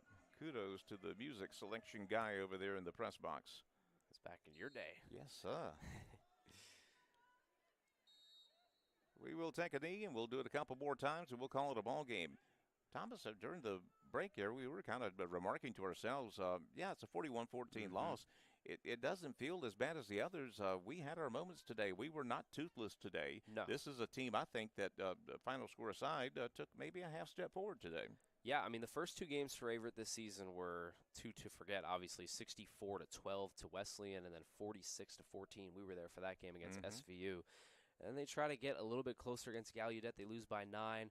And it's just like I mentioned a few minutes ago. I mean, they really lost this game in the second quarter, 21-0. If you wipe that quarter away, it's 20-14. And so for a team that beat them by 50-plus last year, obviously this is better. This is better. It's hard to take moral victories, but like you mentioned in the pregame too, this is a defense that is mostly freshmen and sophomores, and 80%. Yeah, I mean, this is a team that is just kind of taking their lumps right now, and any sort of positive steps forward are, some that you have to acknowledge and recognize. And so, that's for the Averett side. And then for the Bridgewater side, getting on the board. Obviously, a slow start, 0-3. This is a team that has championship aspirations and, a slow start for them here. But getting their first ODAC win, kind of getting back on the right foot. And so it's a good job by the Eagles here as well. They'll take a knee, and that's going to be it. And the Cougars will fall to 0-4. Bridgewater will improve to 1-3. The final score here in Danville this afternoon will be 41-14. Bridgewater over the Cougars. But again, like we said, signs of life from the Cougars this afternoon. And when you're winless, you'll look for any small victory you can get your hands on, and we had more than a few today. The rush defense was stout, and we had 4 quarters of effort. Again, never overlook that. Yes. For an 0-4 team, it's tempting to mail it in and to go through the motions, but the Cougars played hard for 60 minutes, and in the end, that's all you can ask of anybody. Yeah, and a big home game next time will be homecoming. So they'll play Hampton-Sydney, team receiving top 25 votes. That'll be on the 18th, so a couple of weeks from now. But obviously you want to win homecoming game, and Averett's going to look to circle that one on their schedule for sure. What are we doing scheduling Hampton-Sydney? Never mind. One of them's got to be homecoming, Come on, okay? Yeah, there we go. Upset alert, baby. Shoot for the moon, baby. Yes, sir. It's still a fun afternoon at the ball field here today, even though the Cougars took it on the chin. 41-14 the final score. For Thomas, for Drew, and everyone else here at the Averett Sports Network, I'm Chuck Vipperman. We'll talk at you in 2 weeks. Have a great rest of the weekend.